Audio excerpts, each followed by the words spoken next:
really effeminate roller derby queen. In a galaxy far, far away, Star Wars toys began, and Kenner continues the excitement. The Empire Strikes Back collection. El regreso del Jedi.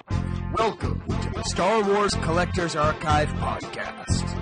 It's the Chive Cast. Was that Star Space Station the snap open space hatch? Sometimes known as the Vintage Pod. Wow, what a weird place. A monthly audio magazine dedicated to vintage Star Wars toys and memorabilia. Hosted by Skye Payne, Fudd, Chewbacca's good too. and Stephen B. Dem. B-Wing fighters and B-Wing pilot action. B-Wing pilot action. B-Wing pilot action. B-Wing pilot action. Market data mined by Brisbane Mike Luke Skywalker handles his saber well. and Fratastic Pete. Boba Fett has a see-through helmet. Tech support by the Lobot. Print plate. FX7. X-Wing Randall Calrissian. T-Tipper. Viper Scout R5D4. It's a jam-packed vintage pod. A vintage twin pod. First, we interview the architect of Topps vintage card line, Gary Gerani. Then later, we interview Swedish collector superstars and rock stars, respectively, Mattias and Kristopher, about our figure of the month, the 70s nightmare known as the Cloud Car Pilot. Mixed in with that is some general talk with Ron A. Salvatore, the Holy Ghost, and you have a Chive Cast to remember. Number 64.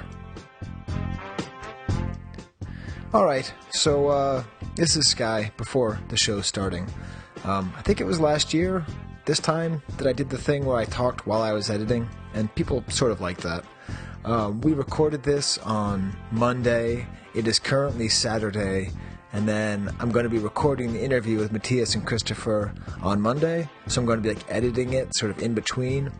So I just sort of thought I'd pop in and say my kids are having a play date, and I'm in my room sort of editing here. So let's get to the show, and I'll come in and talk a little bit later. Wampa Wampa! Welcome to Chive Cast number 64. Yeah, Steve, what do you think? This is actually kind of 65. Kind of 65, yeah.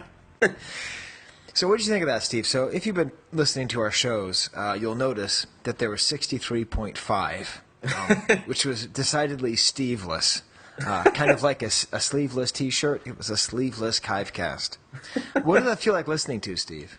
It was fun. I mean, I love Yehuda, so it was really... the only thing that bummed me out is I wasn't there with you guys. It just sounded like a fun day. But yeah. No, I mean, as far as listening, I mean, I enjoy anything that I'm not a part of, so... Yeah, that was great. Well, it was funny. I was sort of trying to play it cool, but I don't really try to play it that cool. It should probably be somewhat clear that I was sort of panicking because we disseminated so much misinformation about coin sculpts that we needed to fix it within 2 days. Right, so that was yeah. kind of it. And then just Ross was there, and it was fun because we started talking about the changes in the hobbies and all that stuff. And Yeah. and of course, Jalapeno Pop is. Which is quite popular. But yeah, so that's why. But I would never call it 64 because the Chive Cast is, Steve and Skye, or Skye. I think it's Skye and Steve, right? I think we had that talk long time ago. We have. I think the main reason is that if you say Steven and Skye, that sounds dumb. Or if you say Steve and Skye, it sounds like you're saying Steven Skye. Yeah. Like G. Gordon Levitt or whatever. Yeah. Speaking of Gordon Levitt, this month's episode is about the Cloud Car Pilot, Steve. But for this episode, we're going to be talking to someone at Topps, so that's pretty exciting. Yeah. That was something that Trevor, the tweeter duder, kind of helped set up for us, so it's very cool. Yeah, he fully set that up. I should say, Steve, you know how if I find out about something and I think it's stupid, I usually do it to check it out? Uh-oh. With the exception of drugs. Right. So, I listen to a lot of podcasts, Star Wars podcasts, and they're all, sponsored by Topps. And you know how Topps has this totally stupid thing? Did you start getting the digital trading cards, Skye? So Topps has this totally stupid thing called Topps, Card Trader. And it's just you buy cards, but you, don't even own them. It's so stupid, who would ever buy these cards and just have them? So I don't know. I mean, I'm not the kind of person who would... Wait, give me a second. I just got to finish this up here. I just... Yeah, I got into it. So look me up. Chive Cast is the name I chose. Oh, so Be my friend and trade with me. So you automatically lumped me into that. Yes, I did, Steve. Well, because all the other cool podcasts have their own names on the card trader thing. On the card trader, yeah. But this got me really excited, Steve. I'm going to give away my idea. Are you ready? Okay. Yeah, let's hear it. What if we did one of these for vintage carded figures? Ah. Right? Let's get Darren Priest out there, right? Whatever. Some guy works at Hasbro. Like, what if you could virtually buy toys, and 1 in every 5 of them, or whatever, would be a carded figure, and then there'd be the special inserts of, like, foreign variations. You could have them in different condition, like mint, near mint, and beater. You could have them loose. You could have, like, a whole virtual vintage toy collection, Steve. Maybe if it's at an extremely discounted rate, it might appeal to the vintage collectors these days. Well, that's the thing is, you don't actually have to pay for anything on this game. I guess, I don't know how it works. Yeah, they give you enough credits so you can kind of play sort of without paying. Okay. You'll want to pay, but you don't have to. Ah. But I actually got into it because they started this vintage set with the image of C-3PO from the 1977 set. All right. Okay. And I thought, well, that'd be cool if I could get... I actually thought that'd be cool if I could get a vintage Chewbacca card on my phone. it like weasels its way into your brain, and you all of a sudden think it's a good idea. So, look for Chive Cast, be my friend, trade me Chewbacca's and B-Wing pilots. Actually, I don't think there's a B-Wing pilot, Steve. No. I don't think so. They've got lots of other things, Yeah. like lots of different Jar Jars, and Rick Ole's got a card, but no B-Wing pilot. Of course he does. I don't know if Cloud Car Pilot has one. Yeah, that's a good question. I'll have to look into that. But so what have you been up to, Steve, this last couple months? I see pictures of you on Facebook, and you're always drinking beer. Are you okay? Yeah. No, it's definitely recreational. It's not it's not a substitute for anything. No, it's I guess what it is. I've been in Oregon a couple of times, and Oregon is a big beer place, so that's probably where that's coming from. Mistake one, Steve. It's Oregon. I don't know. I go by Tessa's word on that. Yeah, it's Oregon, just like it's Brisbane. Yeah, they do. I was actually on a trip to Oregon that I started drinking good coffee, because after I was there for a week, I was like, man, I can't drink this machine stuff anymore. And I got myself a French press and a grinder. So Oregon does change the way you like things. It's true. And so I say to everyone there, go Oregon. I'm totally in favor of your wonderful state, Oregon. You just were in Europe, though, right? You had a nice little European jaunt. I was. It was pretty amazing, actually. I've been trying to think how I can tie it in with the show. I met with Stéphane Foucault, which is really exciting. We met near the Bastille in Paris, and we had like these really strong drinks, and I ate this like insanely good food. And I didn't even see his collection. It was kind of like the time I went to Sweden and I didn't see Mattias' collection. No, because he lives a little bit on the outskirts. Okay. And I left my kid with my friend who doesn't have kids, so I knew she was good, but I wasn't going to be like, see you tomorrow. And yeah, it was just great, because what's cool is when you meet like old time collectors who are super legit, and he's just never listened to our show ever. I mean, and he doesn't. I don't care, and he doesn't care. But he's just at one point he's just like, I have never listened to the show. I'm like, hey, all right. So if you ever do listen, Stéphane, I hope you enjoy. Thank you for the dinner. But it's another good example of what makes this hobby so much fun. Is just getting together, and we talked about life and love and art and stuff, but mostly we just talked about Star Wars. Yeah, see, I figured that was the case. Yeah, that was just a lot of fun. Although I should have planned it better, because there were other people I would have liked to have met. Yeah. And then I spent a lot of time in Belgium, Steve. Okay, so I wasn't sure if you were just in France or if you went around, so okay. No, and I think it's actually time that we impart some knowledge on this podcast, Steve. Yes, we've hit about 10 minutes, right? Yes. So, Steve, do you know why Clipper is what it is? Not necessarily. I mean, I just know about the country association, but what's the deeper meaning here? Well, it's like, Americans have everything really mixed up, and for good reason. That whole region of the world is very confusing, and it's not really clear, like, who speaks. Do they speak Flanders or Dutch, or is Flanders Dutch the same thing as German is Dutch? Are the Germans Dutch? What's Holland? What are the Low Countries?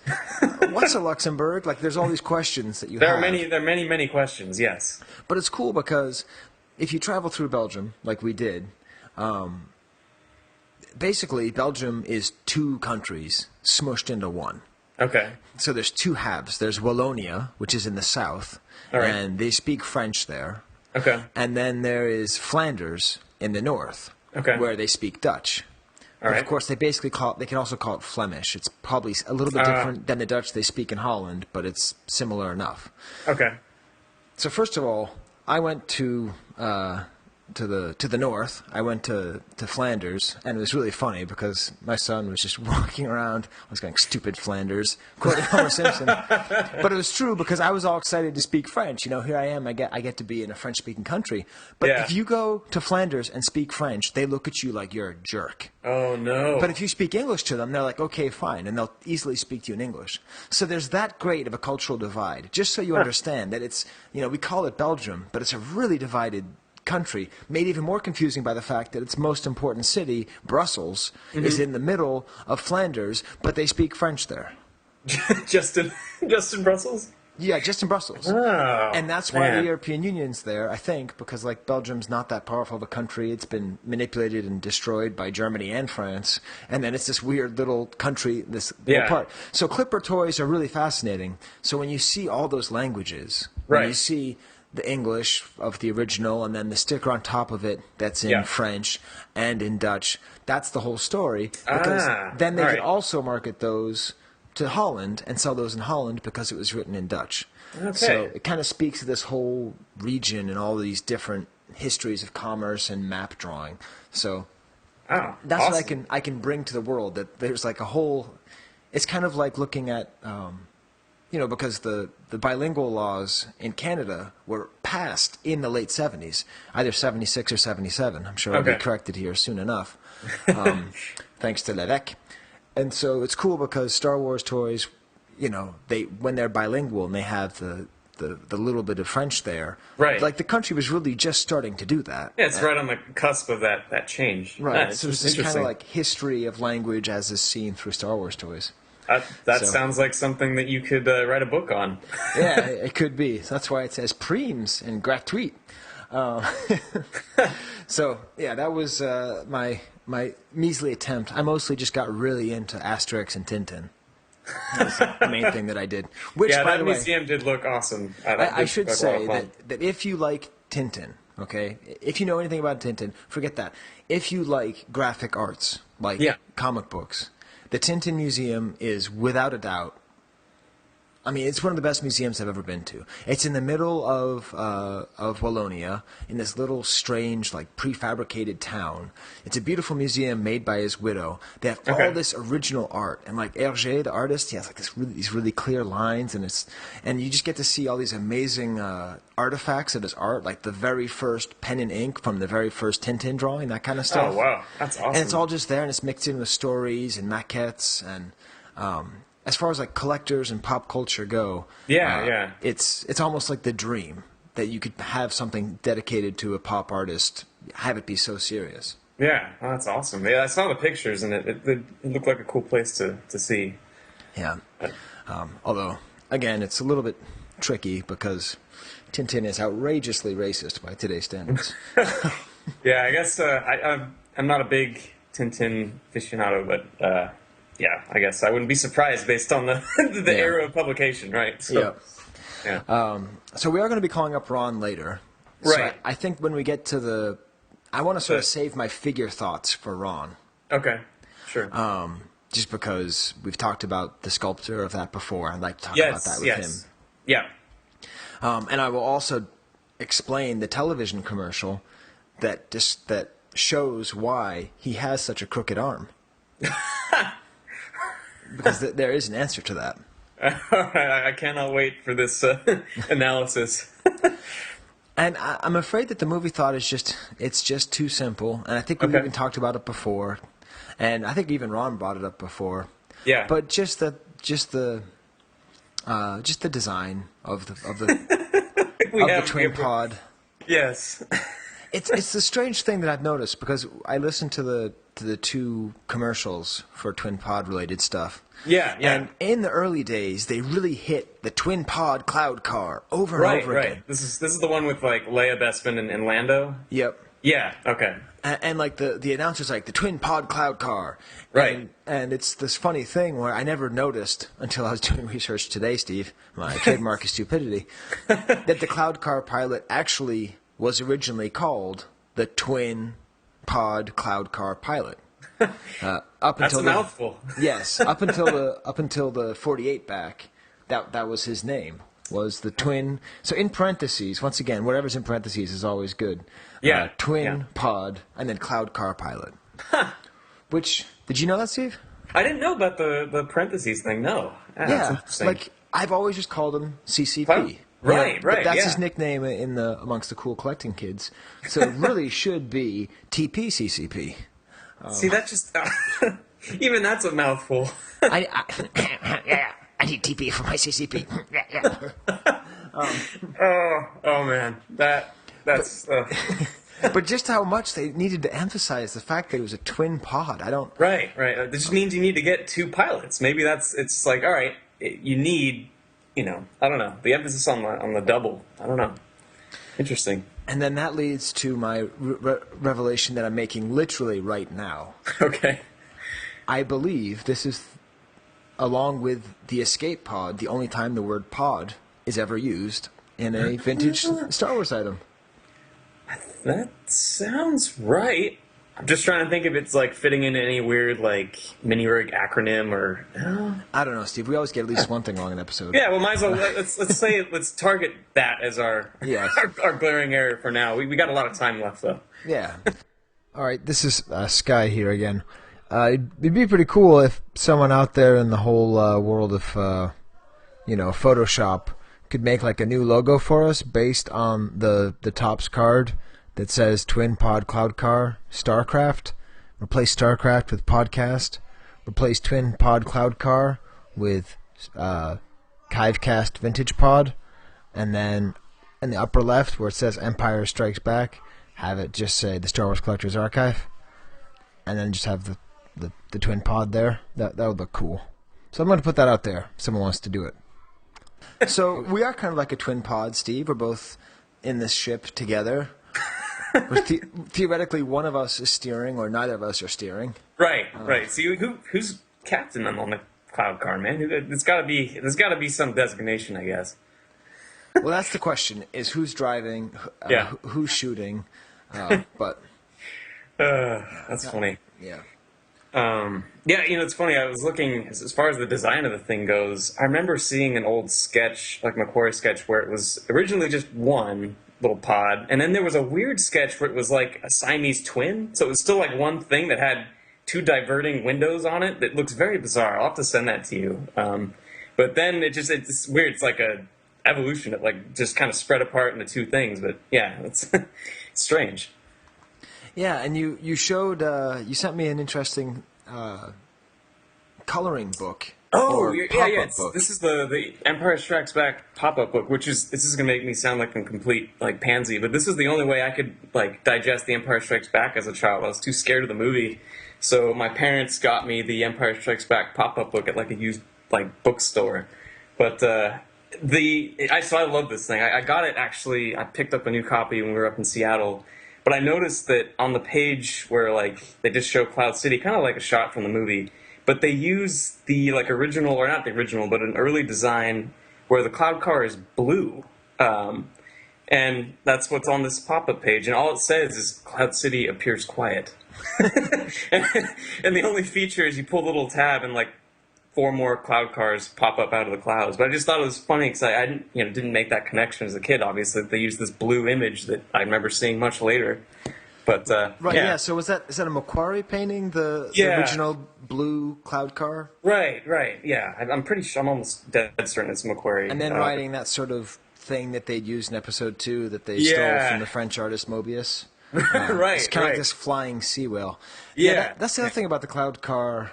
Is the Cloud Car Pilot the most 70s of all Star Wars toys, Steve? That will I'd be our say question for Ron and for anyone else. Yeah. We're trying to have Joe show up today. We don't know if he will. Is it the most 70s, Steve?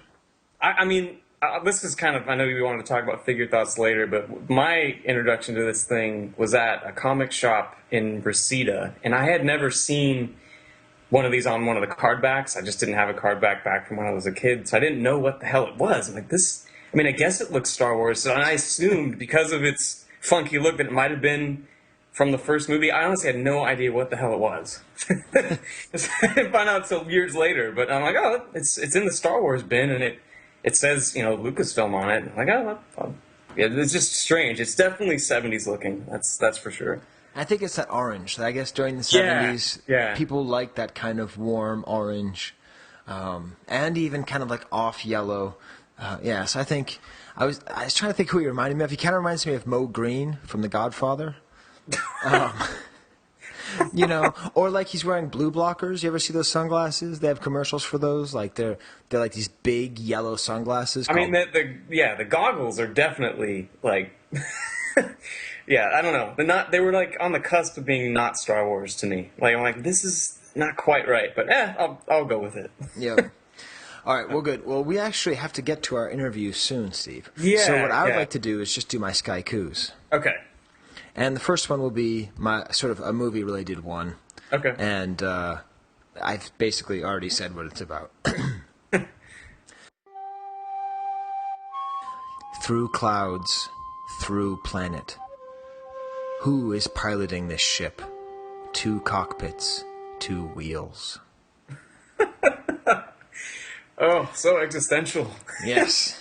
And then here's my figure, Skye Coo. All right. Arm bent, yellow gloves. Jumpsuit white like winter clouds. Creamsicle helmet. Yeah, I mean, He I don't makes know me what else want to you eat a can do. creamsicle. Yeah, that's funny. I mean, seriously, if you could eat it, right? If you could just take a Cloud Car Pilot figure and eat it, what would it taste like? I would say cream. I guess I'm like picturing him serving ice cream now, like in Cloud City. He does, the crook of his arm. Yeah. He could hold an ice cream cone. Exactly. I mean, it's made for his communicator. Right. All right, so that's our next thing is, can you find a toy ice cream cone and put it in the Cloud Car Pilot's hand? Yes. Yeah. Because I think that's what it's really for. It's an ice cream. Yeah. It's a twin pod ice cream truck. New good from dude. Kenner, the twin pod ice cream truck. Wow.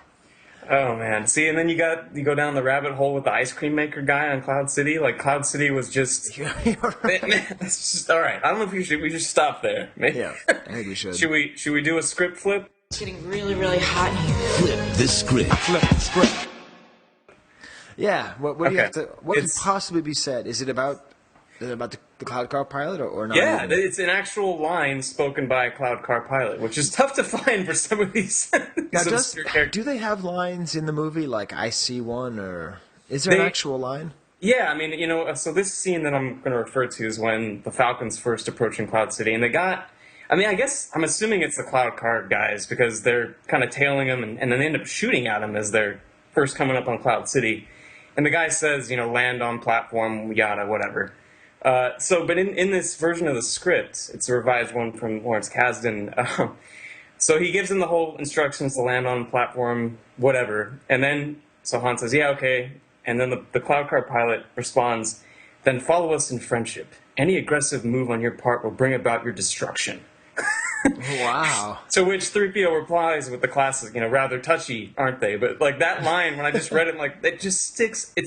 I've always bring these up, these kind of funky, Right. like sci-fi, just kind of jabber. But I'm like, man, that's I don't know. It's not the vibe you get in the movie. It's more of a, it's much more subdued than that. I just like the. Any aggressive move will bring about your destruction. You see, I like follow us in friendship. Yes, it's I think both. that's- It's the balance of both of those. Otherwise, if you're not a friend, you're destroyed. Follow us Yeah. in friendship. Awesome. Well, Steve, we have more movie thoughts. We have more figure thoughts. We have lots more information about the interestingly bizarre Cloud Car Pilot. I haven't even gone on a long diatribe about, is this the worst card back in all of Star Wars as well? These are thoughts all on questions. that too. Yes. But first, there's a new book coming out dedicated to vintage Star Wars cards, not to the Card Trader app. And we're going to be talking to the author, Gerani. What do we think, Steve? I'm going to go with Gerani. I think Gary Gerani. Okay. Yakety yak, yakety yak, please. Yakety yak, yakety yak, please. Yak, yak, yak to my face. Yakety yak. Don't talk fast. Yeah, it's Gary Gerani, Gerani. Great. And he's the author of a new book that's coming out in, a month? When's it coming out?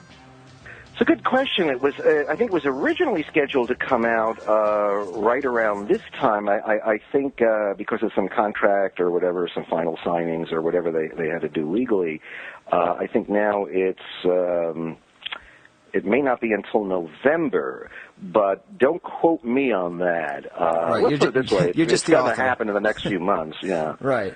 So it's a book all about vintage Star Wars cards, and not only is he writing the book, but he actually wrote the cards themselves. So that's very exciting. So you were saying you wrote most of the captions, is that correct? Yeah.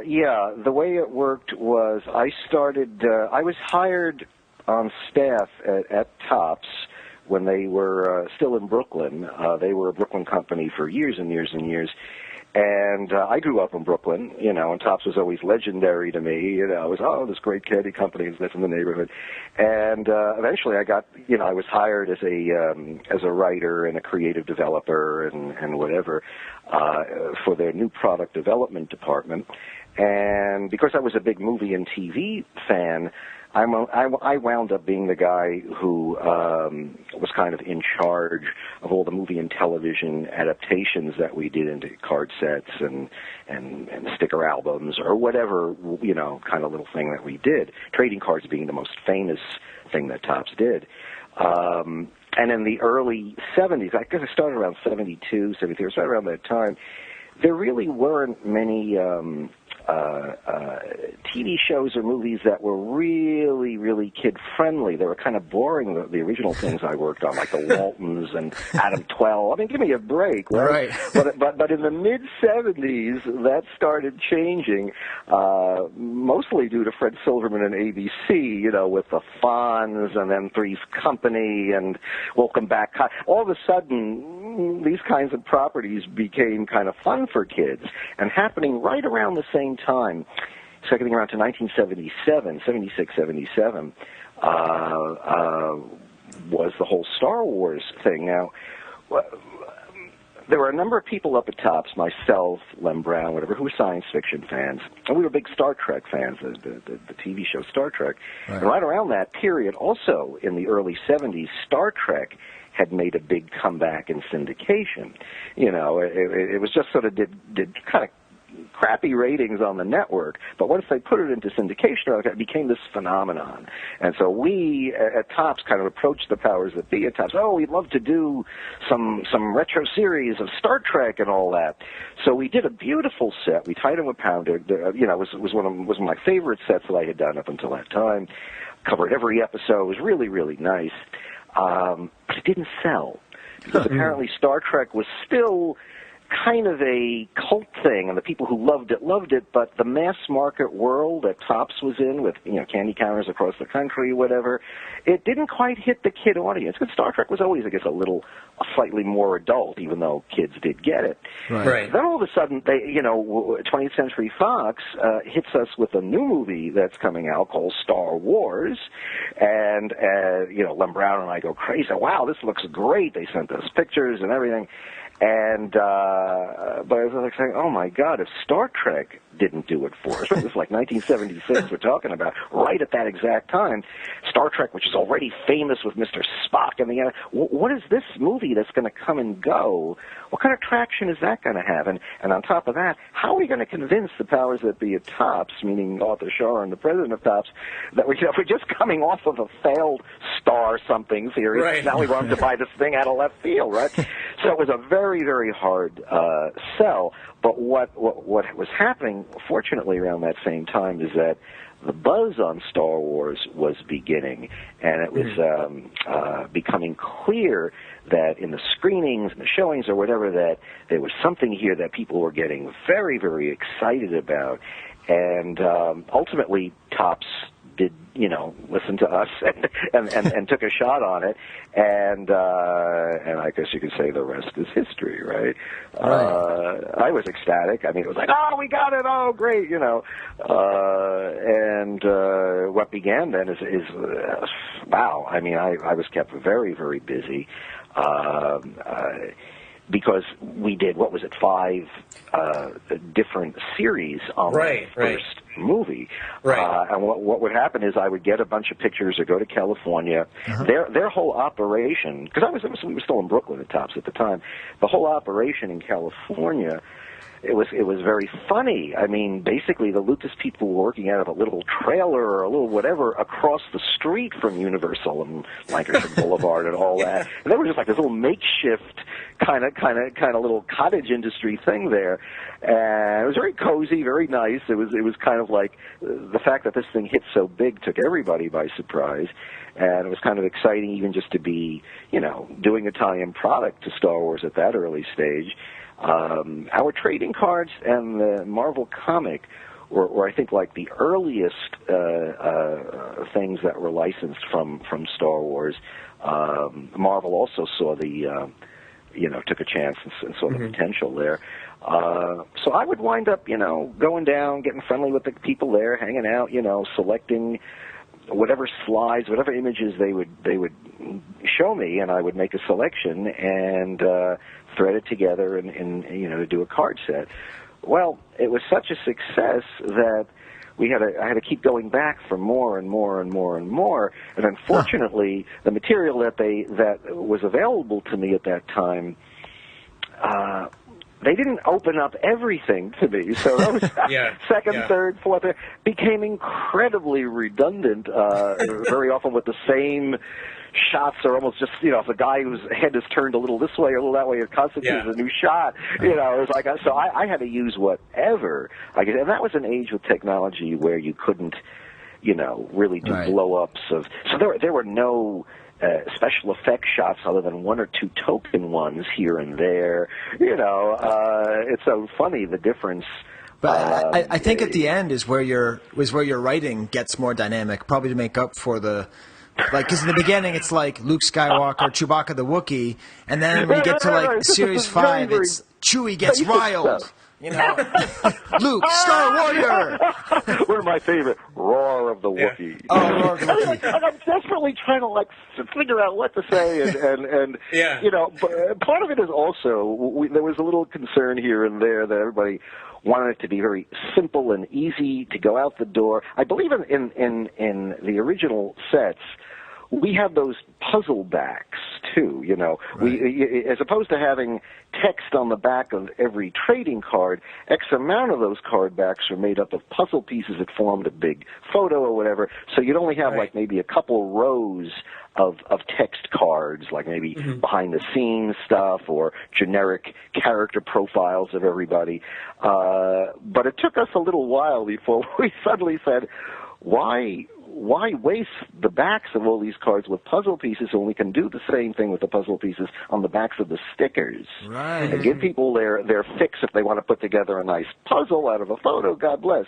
Well, at the same time, we can write full text for the backs of the cards. By the time we eventually got around to The Empire Strikes Back a couple of years later, I believe we were at that point where all the puzzles were on the stickers and not on the backs of cards. Right. But in the 1977 sets, it was all done with those puzzle backs, limited text.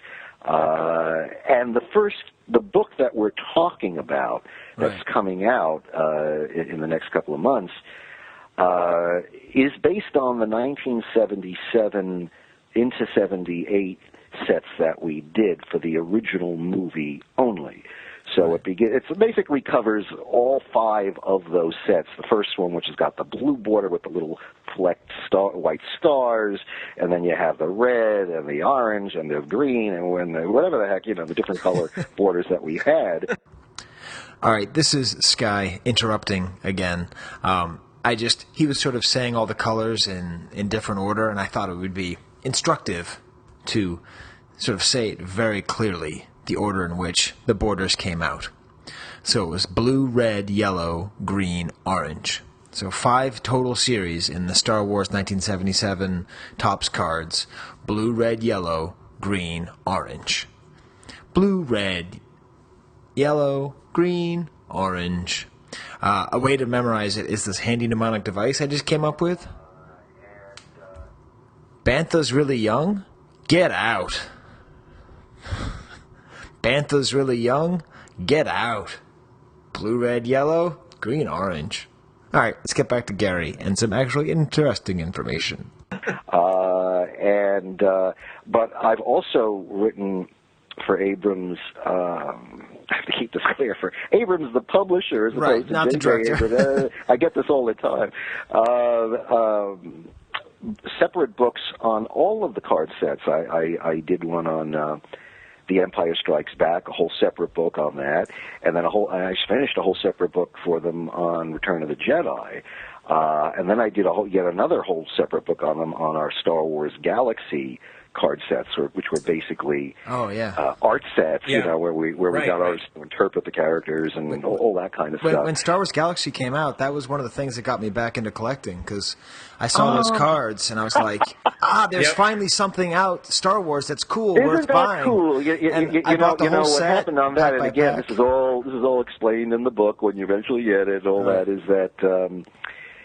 That was because the whole world of the direct sales comic book world had opened up, and it was no longer. You could create things directly for the fans and for fan sensibilities that were better products, so they're really aimed at a particular group, as opposed to doing mass market kid products, which always had were never quite like that. So by the time we got around to Star Wars Galaxy, we were creating things with the fan sensibility in mind, and that came after. Marvel Comics had, one of our competitors had tied in with them and done some really beautiful Marvel painted cards and all that.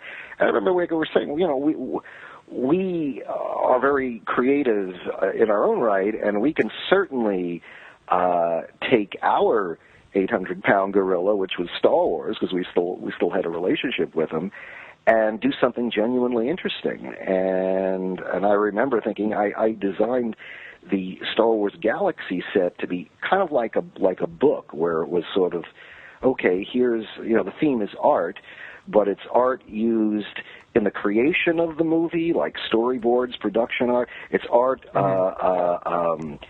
used in all the licensing tie-ins and all the other art that was created in comic book covers, all that, and then art that was totally brand new, that was inviting the top illustrators of the day, both in the comics world and in, the outside world, to interpret their favorite characters, maybe do scenes that they wish they had seen that had never been done and all that.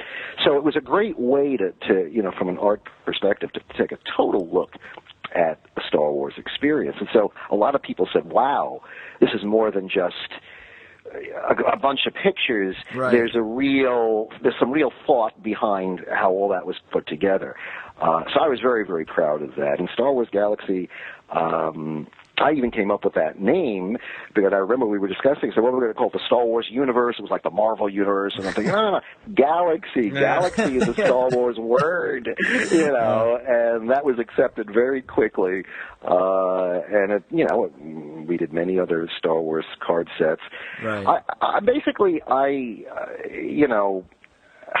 was sort of the editor-in-chief, if you will, of all that stuff, because I was doing all those things for Topps at that point, and the guy who wrote the text for the most part. Obviously, when we started getting deeper into Star Wars, we brought in other writers to work with me, people like Steve Sansweet, other really knowledgeable people. Right. But for the most part, it was my job to kind of, edit these things, write them, and art direct them. To bring in great artists and then to work with those artists to come up with really cool ideas, which made my job a lot more interesting than just writing text, So, the Star Wars Galaxy thing opened up a lot of really cool ideas. And it actually spawned a Star Wars Galaxy magazine that Topps produced years later. Which they produced, and then one of the people who's actually coming on the show later tonight used to write articles for Star Wars Galaxy, so it all kind of goes around in circles. There you go. Now, are you ever given credit for coming up with The Empire Strikes Back as the title for because that's on a green card, and as far as I know, that's the first usage of the term The Empire Strikes Back. Do you know? The interesting thing is that does come up in the book, because the way the book works is I wrote a very lengthy introduction overview of the whole thing, recounting how all the stuff I've been just mentioning now. Right. And then I do a commentary on the cards, not every single one, but a lot of them, right? And I seem to recall that particular, when I bumped into that again, I said, did I come up with this, or was that title floating in the air? It's typical of the type of title I would have come up with, because it's pretty basic, right? If you look at the other captions. But I have a feeling it was mentioned. It was in the air. Okay. You're too humble to take credit. We'll give you credit. We're unleashing this on the world. We're interviewing the man who invented The Empire Strikes Back. And the man who really confused... It's possible. I have to say... I would actually, what you'd have to do? You'd actually have to find out exactly when that title was announced, okay? Right. You probably could find out when Lucas, when that was announced. And then we get to the date to when that particular set where I mentioned the title was. Then we could probably get to the bottom of it that way. But Right. Well, I mean, you also, I remember a card that used to always confuse me, also in the green set, Luke's secret yen for action. And I was smart enough to know that yen was Japanese money, but I didn't understand what any of that meant. So that's well. I don't know if that term is used, but when you have a yen for something, right? I know what it means now, but I was only 3 years old. Yeah. So I'm a guy from. I mean, my version of that, coming from a guy who grew up in Bensonhurst, Brooklyn, was I have a wooly for something.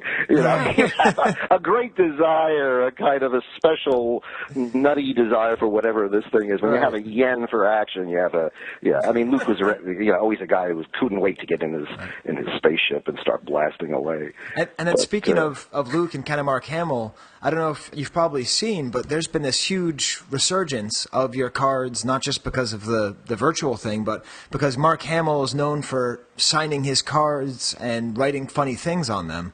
So you've seen these, I imagine, have you?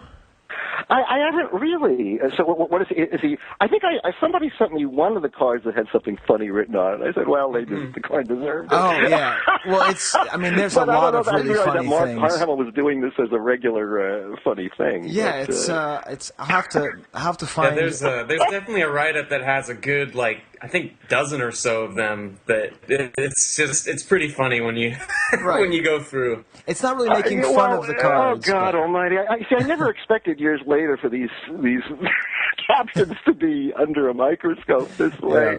Yeah. Thank God, the most infamous card I ever did with C-3PO's erection has a very, very innocuous kind of like C-3PO in parentheses Anthony Down. It wasn't any caption that could be reinterpreted as something unsavory. But yeah. No, the other thing I noticed with the cards is that I think at Disney World they have these giant billboard recreations of them. Oh, right. And you could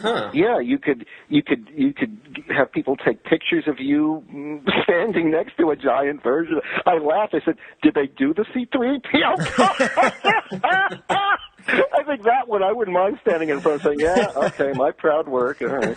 Now do you address the C-3PO erection card in the book or no? Oh, yeah. I've been asked about that. You got to remember, I have the world can decide what this really means, but I have written and edited more trading cards than anybody in human history, probably. I'm still doing it. Right. I still make money doing it.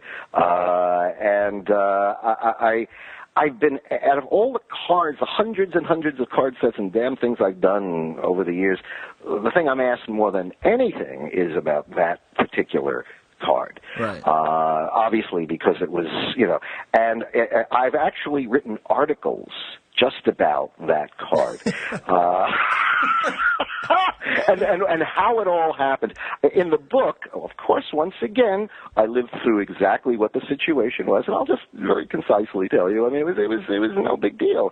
I was continually going out to California to try to squeeze out more pictures for our next series, and ironically, one of those times when I was out there, I guess maybe for the choosing images for the last set or whatever, I get a call in my hotel room saying, Gary, what kind of picture did you put in the set? What are you talking about? TPO, et cetera, et cetera, et cetera. I'm saying, what are you talking about? Well, the bottom line was, I didn't notice it when I selected the picture. The Lucasfilm people didn't notice it when they gave me the picture to select, and our own art director didn't notice it when he printed it. But the second it got out into the world, everybody noticed it. So when I finally saw it, I said, "Oh my God, I can't believe this got by all of us." And then I believe they airbrushed out the offending appendage, and they put it out another version of the card that was less controversial. So that's the whole story there. It was a simple oversight, and all of us, I guess, could be blamed for it. Well, it's funny because I mean I owned that card, and I don't noticed it because I was just a young kid, and it's part of what I like about the cards so much is that they really were, at least for me and people my age, everywhere. Like, they were ubiquitous. Everybody had a drawer with these cards all over the place. And sure, you had the toys. Makes me feel good to know that, especially that first set with the blue borders and the little white flecks or whatever. It was almost like part of the experience of seeing the movie when you were a kid for the first time, too, having those cards. It was like linked to that. And there's a nice little glow around that set because of that. Believe me, I've done so many sets that are more sophisticated, that are better. The best, if you really want to see a state-of-the-art Star Wars card set, Star Wars Wide Vision. Okay, I created Wide Vision years later to really do Star Wars right. I said, let's have a long card, and for the first time put the full anamorphic widescreen image, and on the back have 3 or 4 stations of information, the storyboard to show how this image, where it came from, other pockets of information. Do something really incredible.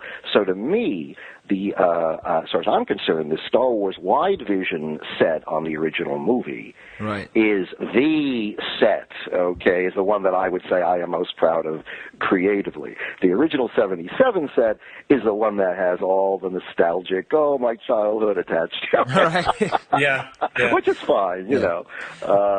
I'm very pleased that, a lot of people had this stuff and loved it. And I can tell you kind of a funny story. My brother, who's also on the show from time to time, I have 3 brothers, and we all had tons of these cards, and we were visiting my house, and one of my other brothers found a pile of Topps Star Wars cards, and he was dividing them and giving them to everybody. And my brother goes, "Don't give me Lobot." He's like, "Okay, here you go, Skye, Chewbacca. Here you go, here you go. You get this. Don't give me Lobot. You get this, you get that." And then the very last card, he gives my brother Bart the card that says Lobot's Task, and he gave it to him, and he said, "From this point forth, every gift that you get that is related to Star Wars shall be related to Lobot."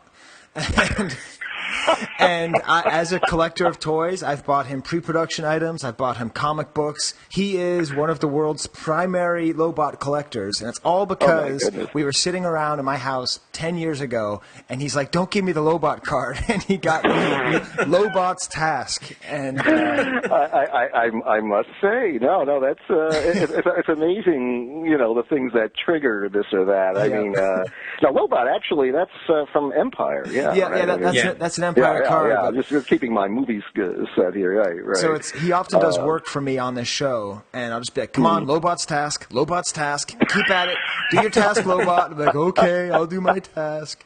But, That's great. That's and great. too, like, the cards were also a way of learning. I know that, I didn't know what a Sith was until I saw the card. I certainly didn't know that, the gas was Tibanna gas, except on the back of the card. Great. Okay, so that was useful to you then, yeah. Yeah, well, because how would you know? Usually we were pretty generic, but every now and then we would get specific with words like that and have to make sure that they were correct, and the correct spelling of Wookiee, which in the beginning was, everybody was only putting one E at the end of it, and all that kind of thing. Right. Then there was a set where we had I think it was the third series, was it, or was it that we had to scratch in little TMs after the names? Take a look at that. That's hilarious because I've never. It's like, oh my god, they weren't even like. I mean, they were just like these little scratched-in TMs that look like a kid scratched in, But I mean, it was interesting because the Lucas world there and their organization and even the legal side of it, it was all evolving at the same time, and they were all kind of growing up together with that stuff. So they themselves weren't sure what was right and what wasn't right at certain points. There's some material there that I know over the years. When I was writing in the book, I was saying, at this point we all thought this was this way, but it really turned out to be something else, and that sort of thing. This is great. I can tell that these books are going to be really fun to have and look at, and just sort of appreciate and kind of connect in the stories, and not just go to the C-3PO card like people often do. Now, are you are you at all involved in the current digital card thing? What's your take on? Steve and I were talking about that. I thought it was the stupidest thing I ever heard, and so then I joined up on it just to see how stupid it was, and then I got hooked. So it turns out I was I wasn't even aware that Topps was doing it until last time I was down there when I was visiting a few months ago on some other projects that I was doing, including limbering up for doing The Force Awakens, and they told me about what this whole thing was, and I met with the people there, and I thought, this is cool, what the hell, I said, if you ever get to a point where, you need some text or you need anything even beyond what you're doing here, let me know. But, I guess they're doing fine with what they're doing, and God bless, Well, what got me into it was when they started including the vintage cards. I'm like, okay, well, now I have an excuse. I'm a vintage collector. I can try to find... I still haven't gotten one. I've opened up, I don't know, a couple thousand packs, and I still haven't gotten one darn vintage figure. I mean, vintage card. So what did they just do reprinted cards of the original ones every now and then? If you buy enough, in theory, if you buy enough, one in every 77 will have one of your cards, quote, remastered. And it's got the cool, like, C-3PO packaging art, that's on the front of your book as well, from the original blue border. So it's all, the term that we use on this show is vintage exploitation. So it's like trying to get us back to the past by making things look as much as it can like that, and that's because we've done that a few times. I worked on a couple of retro sets that where we used our old borders, our old designs, and yet we put I think we put the new trilogy in the same designs as the old. Oh yeah, we tried every conceivable crazy I bought those variation. too. Oh man, I still have 3 35mm prints of the original 3 Star Wars movies sitting in my closet that I've been cutting up and using for frames for top sets for the last 15 years, 20 years.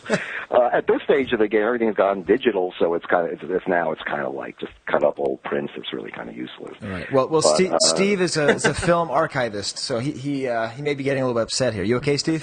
I'm all right. Okay. Anyway, so that was pretty much that. I mean, it was a very exciting period because Star Wars, in general, was changing the world of pop culture, and the success of the Marvel superhero movies today you could trace back to what Star Wars unleashed big time. It really changed that whole summer movie, adventure, fantasy kind of movie, and living through that as it was happening, was really great. I mean, we felt we were a part of it, and to some degree we were, because as I was saying, those cards are so linked to the experience of seeing the movie for the first time. You had to collect something that was related to it, and the cards were there. And I remember thinking, rationalizing, well, normally I would find this ludicrous giving people cards where the images are so similar to other images and other previous cards and all this that we've done, the redundant aspect. But then I was thinking, even like a fan collector myself, and I was thinking, God, I would like every photo, every picture from this movie, and even if it's a little similar to other whatever, I'm collecting photos now, and the more I get, the happier I am. Yeah. So it was different than the average property. You could sort of get away with it. Right. Now, how close was the first set to the release of the movie?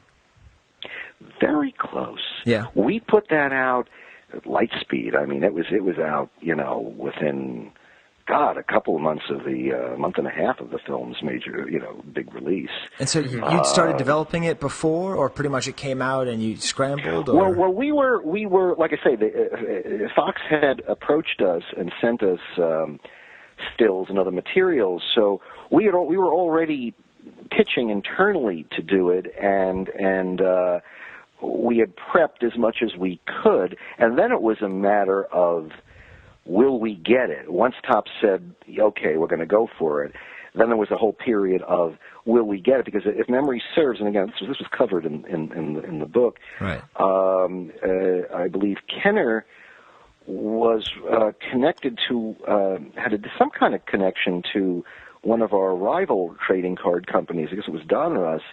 And it seemed like it seemed. I said, "Oh my God," and somehow they dropped the ball, and we were there. I mean, we were in there pushing earlier, okay, and we were the leader.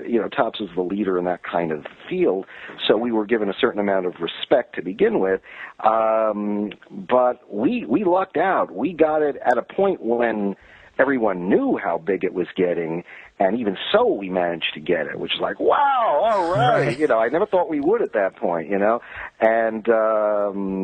then it was like, okay, we got the best thing in the world here, wonderful, Right. A hell of a lot more interesting than doing Adam 12 cards.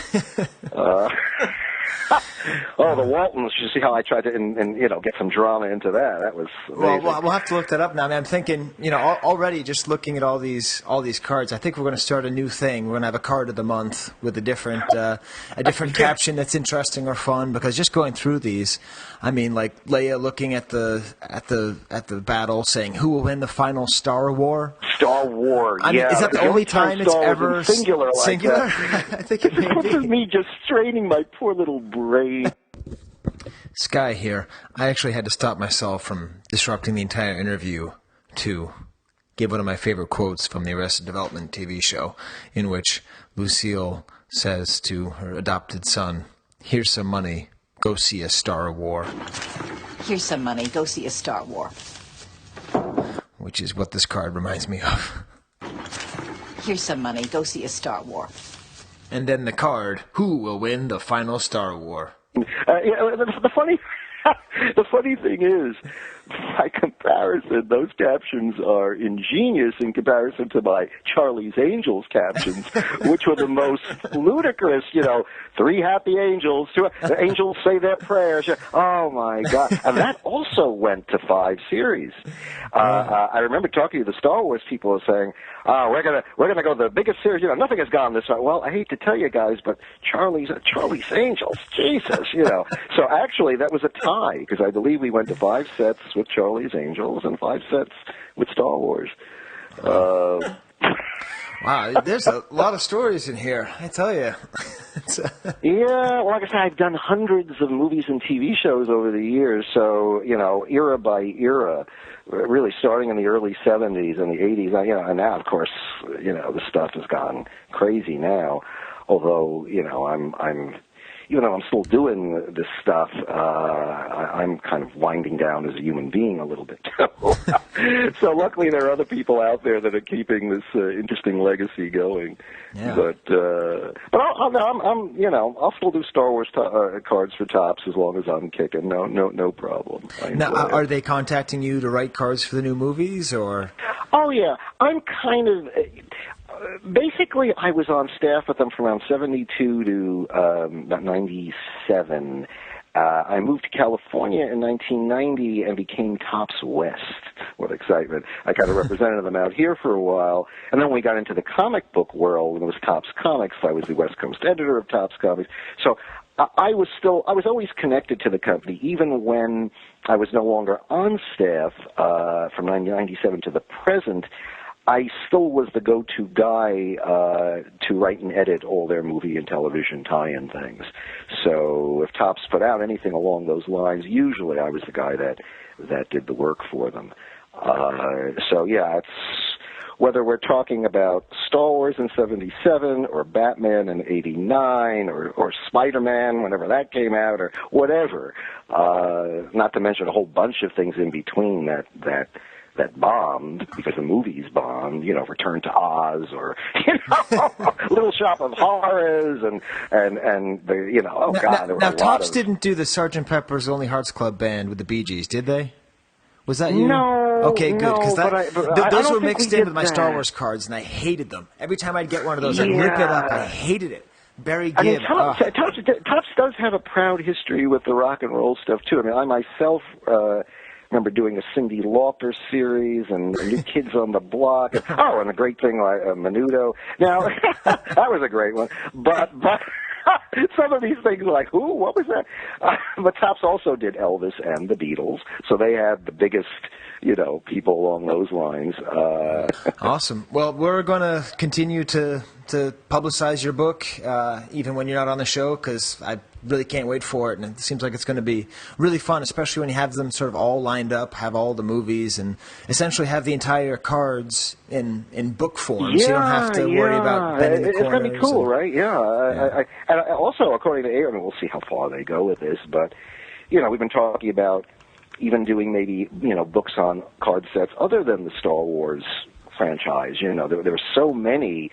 I said, hey, you could do a book on our Planet of the Apes cards. We did the original movie, we did the TV show, we did the Tim Burton. There are like so many different pop cultural things that fans are interested in that we did that would be nice to have between two covers and a little history of. So who knows, Right.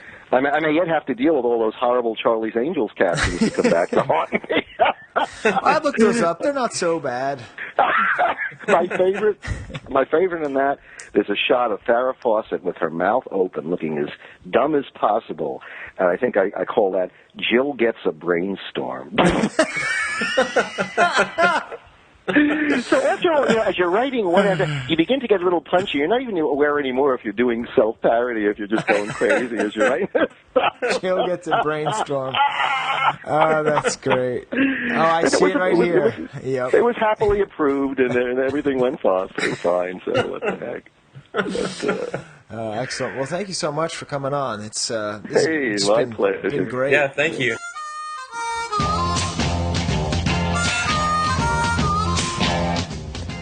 All right, it's Skye here. It's now Sunday. I'm back to editing. Took a little break.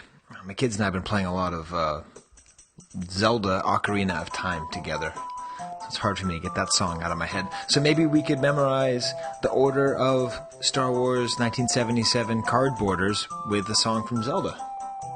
Blue, red, yellow, blue, red, yellow, blue, red, yellow, green, and orange. Do, do, do, do. Maybe not, Skye. Okay, you know what would be better than me talking? Steve and I talking. Go see a Star Wars! Blue, red, yellow, blue, red, yellow, blue, red, yellow, green, and orange, and orange. Blue, red, yellow, blue, red, yellow, blue, red, yellow, green, and orange, and orange. Bantha really young. Bantha really young. Bantha really young. Get out. Bantha really young. Get out. Get out. You know, I've apologized for things I've done on this show before, but I will never, ever apologize for my Ocarina of Bantha remix. Actually, I'm sorry. That was terrible. I'll go unpack. Here's some money. Go see a Star Wars. Hey. Steve? Yeah, can you hear me? Man, that was awesome, huh? That was great. Yeah. I didn't expect him to be so excited to talk and share everything. And now I've got to track down all these Charlie's Angels cards. Yeah. It's got everything. It's got humor. It's got, like, hot chicks. It's great. There's Jill's brainstorm. There's also Jill gets an idea. She looks really dumb there, too. There's one that just says, a cop in hot pants. God. Yeah, that's my new thing. So let me know, chivecast@gmail.com. Just send me all your Charlie's Angels collector cards there. I don't know how we're going to work that out. But I did get a text from Ron. I think he's chomping at the bit. Should we just finish the rest of the show in presence of Mr. R.A. Salvatore? Yeah, I think that sounds like a good plan.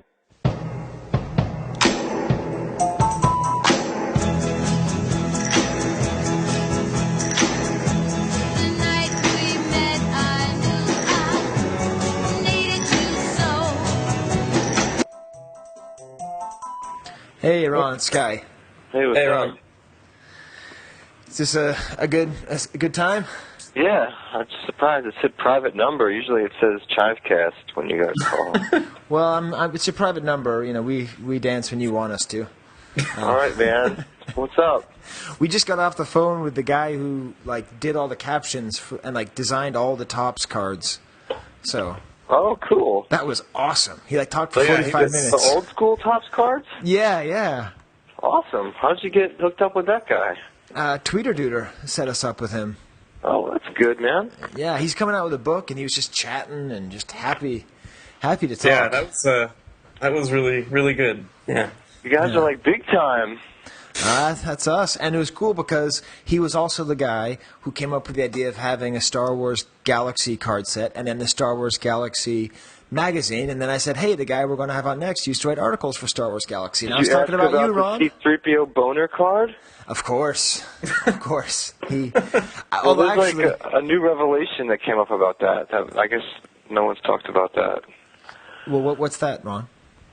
When I was at Chris's house in May, Steve Denny was there, and he had actual file photography that came from Lucasfilm, and he got it from a Kenner guy, and the transparency from Lucasfilm has the boner on C-3PO. Yes. Which would mean it's not Topps' fault. It's someone at Lucasfilm did that.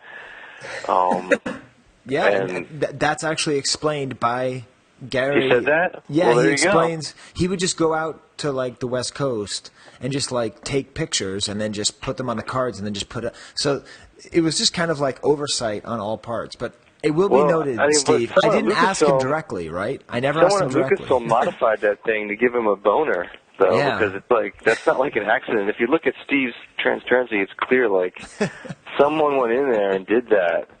But it originated at Lucasfilm, and Topps just got screwed because they didn't pick up on it. Yeah. Well, so our plan, Ron, is... Well, I'm sort of recording now, so I may keep this or may not keep this.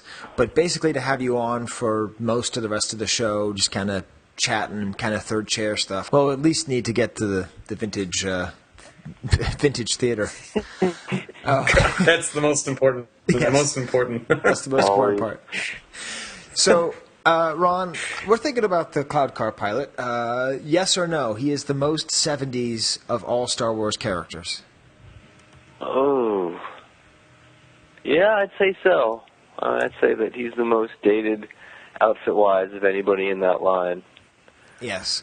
Can you think of who he... I think he looks like Mo Green from The Godfather, but I actually did a side-by-side. I don't know if it's that close, but that's what I think of when I see those glasses. He looks like a really effeminate roller derby queen or something. Oh, hey, that's... Something about the helmet and the goggles.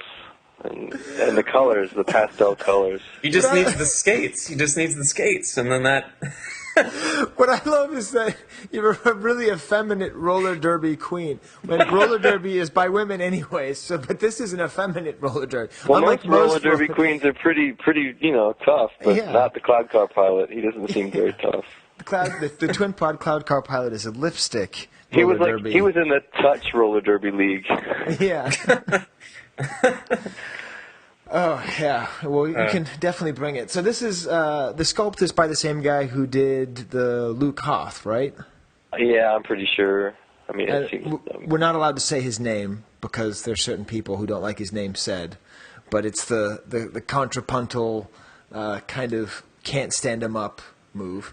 Yeah, he had kind of a real desire to add a lot of, I guess, realism to the line. You know, it was kind of the anti-Bill Lemon because he didn't want straight up and down, tightly organized figures. He wanted them to be kind of posed in, natural stances and whatnot. And the Cloud Car Pilot definitely fits that.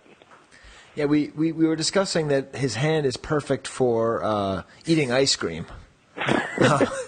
So and he looks like a creamsicle. So we sort of think of him as the creamsicle pilot. That's yes, yeah. I'd buy that definitely. Yeah.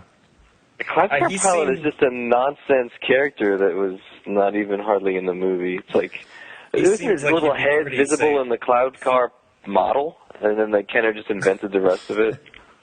That does seem to be it. That's it, right? I would think that makes sense. Maybe for the special edition, they've thrown in a body. I don't know, man. It's funny that he comes with a little comm link thing, and it's almost like that scene that Lando picks up that little microphone to announce to all the Cloud City losers that they have to evacuate or whatever it is. It's like, because Lando did that, it's like they gave the Cloud Car Pilot a little microphone, but and that's my theory anyway. Right. Like everyone in Bespin has access to a little microphone to warn everybody. Either that, or he needed it to communicate with his other pilot on the other side of the car. Yeah, see, exactly. Turn left. Okay. No, I want to turn right. I could never figure out why that thing. Why does it have two pods? Like, why are they separate? I don't even understand that whole. I don't understand the vehicle to begin with. So that was my theory, was that's why his arm is bent, is to hold that comm link. And you're right. It's it seems chug a brewski, bro. Yeah. Yeah, that too. Arm wrestle. But if you watch, I sent you guys a link to the commercials that we're going to do in vintage commercial theater. And in the second one, you actually have the Cloud Car Pilot. It's really cool because if you watch it, he lifts up his hand to talk into his comm link. Like, it's very clear that they were showing you exactly how you're supposed to play with this. Play being in quotes. Right. Right. And so in this particular commercial that we're going to reenact right now, I've taken out the Kenner parts. It's just pretty. I'll do the description of what's happening, but Lobot talks a lot. And the entire conversation is between the Cloud Car Pilot and Lobot. So, Steve, you'll be Lobot. Ron, right. You'll be... Okay, but you're a Cloud Car Pilot. But the Cloud Car Pilot in the commercial is played by a young Willis Jackson type. So, kind of These a are young... like the two least likely characters to have a conversation with each other. Exactly. This is like Buster Keaton having a conversation with your local mime or something like that. Okay, Skye here. I'm actually just about to publish the episode. I was listening to it again, and I realized this was really stupid. It was, Ron and Steve's part was fine, but I did all this, overdubs, and I made it super dramatic, and it's not that funny. So, that left me a little bit of space here in the podcast, because I can't, move things around without it getting all messed up with the sounds. So I'm just going to talk a little bit more, and then we'll get to vintage theater. I am curious, chivecast@gmail.com, or just put it in the comments. Do you think that the vintage theater has an idea? It's just sort of my way of trying to come up with something interesting, a way to look at the commercials, because I think there's some funny stuff in there. In particular, this episode, we'll spend a lot of time with the end of the episode, the end of the commercial, where he says something mysterious that isn't quite Understandable. The commercial opens with a strange view of the Cloud Car Pilot model. Then a hand is moving the Cloud Car Pilot through the space. A boy says, "See it, Cloud Car Pilot reporting, sir." A young boy comes into focus with a white sweatshirt and a big black afro, and he lands the Cloud Car Pilot next to his friend, who is playing with Lobot. "All right," Lobot says. "Make your report, pilot." The camera zooms in to Lobot and the Cloud Car Pilot having a discussion. In response, the Cloud Car Pilot says, "Lobot, a rebel aircraft has just entered Bespin airspace." Now here's where Steve is going to win an Oscar for the most excited Lobot impersonation. "Sound the alarm." That was Steve saying, "Sound the alarm," in case you couldn't tell, because he was so excited. Anyways, then the camera does this cool thing where it zooms in on Lobot talking to the Cloud Car Pilot. Lobot lifts up his arm, and then as the arm lifts up, the camera follows it into a sort of close-up of the Cloud Car Pilot, whose bent arm has the communicator, and the communicator moves up to his mouth, so you can tell that it was bent that way because of the communicator. "Attention all security personnel, red alert." Lobot responds, "Guard, is the landing pad secure?" Then, next month's figure, the Black Bespin guard, responds, "Yes, sir." And then you see a shot of the Cloud Car Pilot getting into the Cloud Car, and he says these mysterious lines that I'm going to say to Ron and Steve. Robo Path intercepted. And the commercial ends with them sort of going off, with the Cloud Car going off into the woods. "Yes, sir. Robo Path. Intercept it. We are ready for anything." Now, you'll hear me say the word Robo Path, okay? This is because there is something that is said, and I'm going to play it over and over and over again on the show. And you tell me what are the words that he's saying. Maybe you guys can hear it, maybe not. 1 second. "Yes, sir. Robo Path. Intercept it." Yes, sir. Robo Path intercepted. Robo Path intercepted. Robo Path. Robo Path. Robo Path intercepted. Yes, sir. Robo Path intercepted. I have no idea what is a Robo Path. Yeah, I don't know what it is. "Sir, Robo Path, intercept it. We are ready for anything." So in that episode, you see that the Black Bespin guard says, "Yes, sir, Robo Path, intercept it." Cloud Car Pilot reporting, sir. Twin Pod Cloud Car and action figures, each sold separately. All right. Make your report, pilot. Lobot, a rebel craft has just entered Bespin airspace. Sound the alarm. Attention all security personnel. Red alert. Guard, is the landing pad secure? Yes, sir. Rebel craft intercepted. We're ready for anything. Twin Pod Cloud Car, new Cloud Car Pilot, and other action figures each sold separately from Kenner's Star Wars, The Empire Strikes Back collection. So that is vintage theater for today. I got to remember not to do it with you two guys, because you guys don't like doing vintage theater. I'm just bad at it. And then when you just when you look at this, and you, it's just, I don't know. How exciting it looks in the commercial. Yeah, no, maybe that's what I needed to watch the commercial again to get inspired, but I'm just picturing like a table read of this, and it doesn't really pan out right. Skye here. To be fair to them, the only direction I give is slower, less intense. I'm actually going to interrupt here. We were about to get into the news, but it's now Monday. I played the Zelda song for my kids. They made me play it 4 or 5 times. They liked it very much.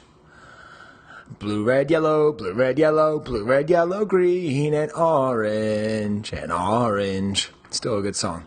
Anyway, what I'd like to do now is interrupt and have our interview with the 2 mega collectors of the Twin Pod Cloud Car Pilot.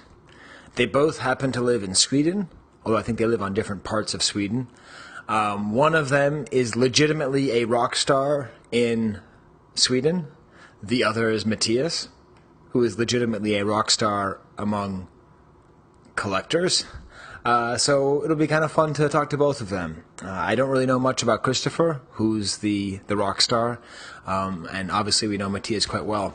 So this should be an interesting interview, and it's going to be at 9:30 Swedish time, which is in about 3 minutes, so I'm going to get Skype set up. So after that interview, we will have the rest of the show.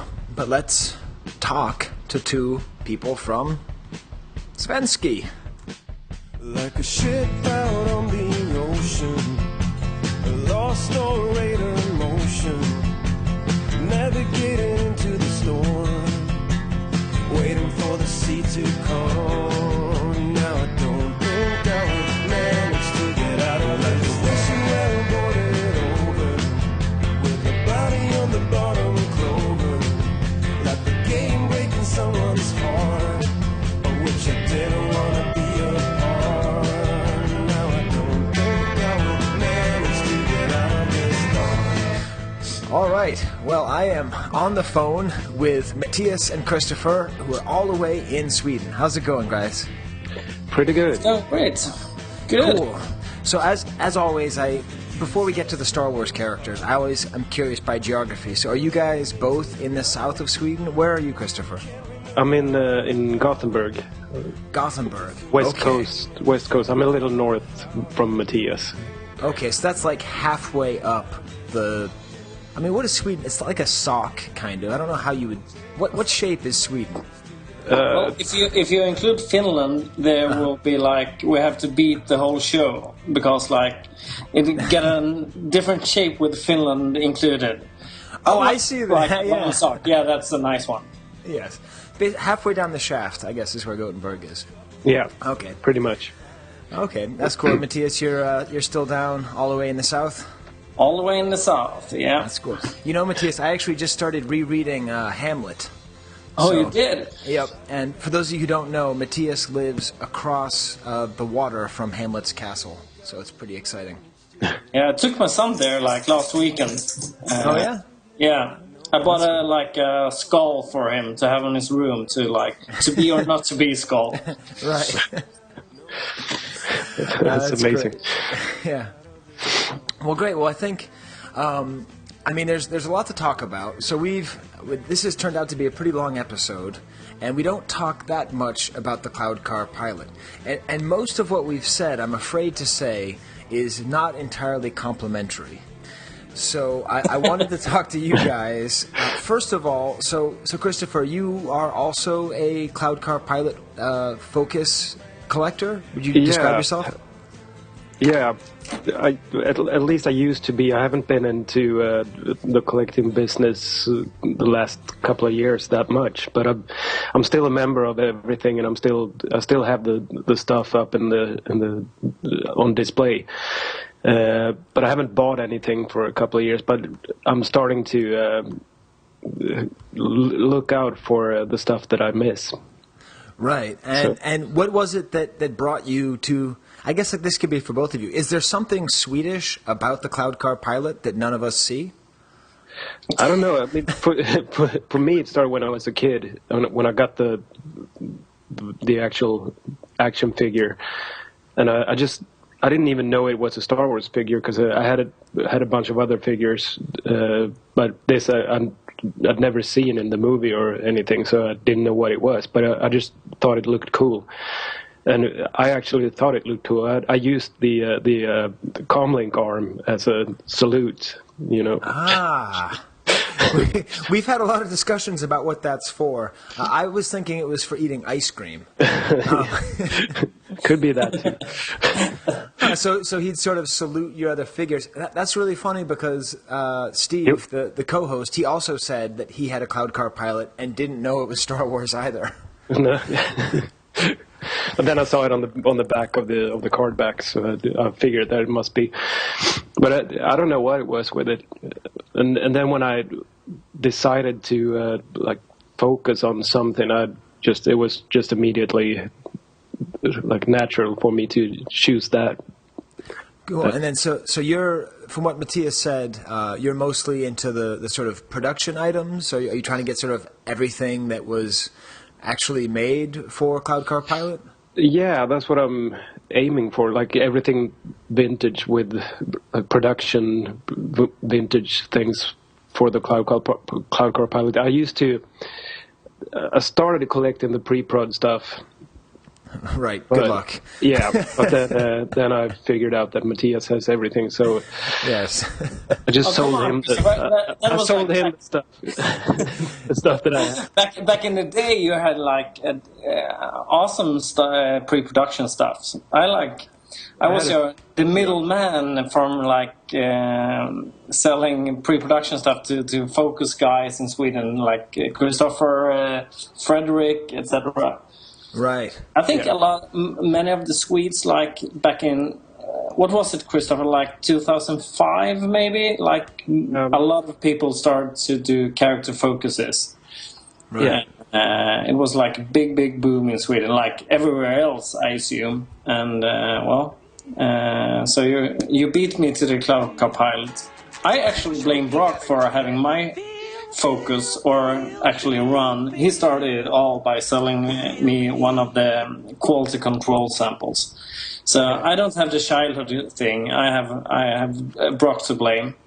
Okay, yeah. So this is an interesting question. You don't call it a focus, you call it a run. This is one of my favorite debates. Why is it not a focus, and why is it a run, Mattias? Because I'll be showing pictures here. Up on the site, there's a fair number of things. I think most people would call this a focus because it has chromolins and proofs and QC samples and photographs and stuff. Yeah, I like that. Okay, the Cloud Car Pilot run, maybe I should say that's a pre-production focus of the Cloud Car Pilot. Maybe a run would be for like only like 3D character kind of thing. I don't know what happened with the Cloud Car Pilot, but yeah, maybe it's like pre-production focus. Right, okay. Yeah. But I would classify it as a run. I still do that. I'm still in denial that I have a focus on the Cloud Car Pilot. Yeah, maybe that's the thing for me as well. I have a run, like a production run, carded production run going on. I don't collect everything. Like I'm not trying to get everything actually with the Cloud Car Pilot. I just want all the carded figures. So in terms of the carded figures, are there ones that were particularly hard to find in your experience? Yeah, well, of course the Lily Lady stuff and the hybrid, the Return of the Jedi. The Canadian sticker. Yeah, the Canadian sticker. I have a couple of Canadian sticker ones, but the tree logo hybrid thing. Okay. Wait, I don't know exactly I tried to find that for you, like for at least 2 or 3 years, because you had a first shot head that I really wanted, and like maybe I could get you the hybrid tri-logo one, but that was like impossible. And I think the UK pod guys, they rated it like rarity number 6 or something in the tri-logo rarity scale. Yeah, I actually had an offer to buy one a few years ago for like $300, but I didn't do it. That's good. You mean so you had an offer to buy one, not to sell one? No, I see. Buy one, yeah. Okay, so just I don't think we don't talk that much about tri-logos on the show, probably because we're not European. So Mattias, how would you define a tri-logo hybrid? Well, a tri-logo hybrid is like with a Return of the Jedi front. It's almost like a Kenner front without the logo, of course, like the Peltoy front, and on the back it's a tri-logo back. And there are a handful of those hybrids that are considered tri-logos, despite the front doesn't have the 3 logos. But the front does have 4 years and up in every language, correct? Yeah, that's probably correct. Yeah. Right. Okay. So it's all right. So that's the. Oh, sorry, my phone's going there. So that's the most Probably, yeah, you're of course correct. Yeah. Right. So then that's they have the four, like, I think there are like 4 or 5 languages on the front for the H thing. Right, but none of them are Swedish, are they? No way. No. Yeah, well, that's sort of the grail of production items in general with the Cloud Car Pilot, the lady and the transition. Yeah, yeah, pretty much. As far as I know. Right, Mattias, do you agree with that? Yeah, it was a long time ago I was into production stuff, but yeah, definitely. And among the US ones, I would still rate the 48C, the Awfulest one, as pretty rare. At least it's very sought after. The last one before return and neat looking without the offer. So yeah. Okay, yeah, because it's true. Because if its debut was what 45, right? So then it had very few unoffered Empire cards. Yeah, exactly. That's interesting. Yeah. Okay, Skye here. So this is where things get a little bit confusing, a tad baroque. So I took out something from a conversation earlier with Ron and Steve in which I said that the 3-pack of the Cloud Car Pilot was the rarest production item. I kind of stumped them on this. Then when I was editing a couple days ago, I couldn't actually find any evidence that that was a legitimate production item.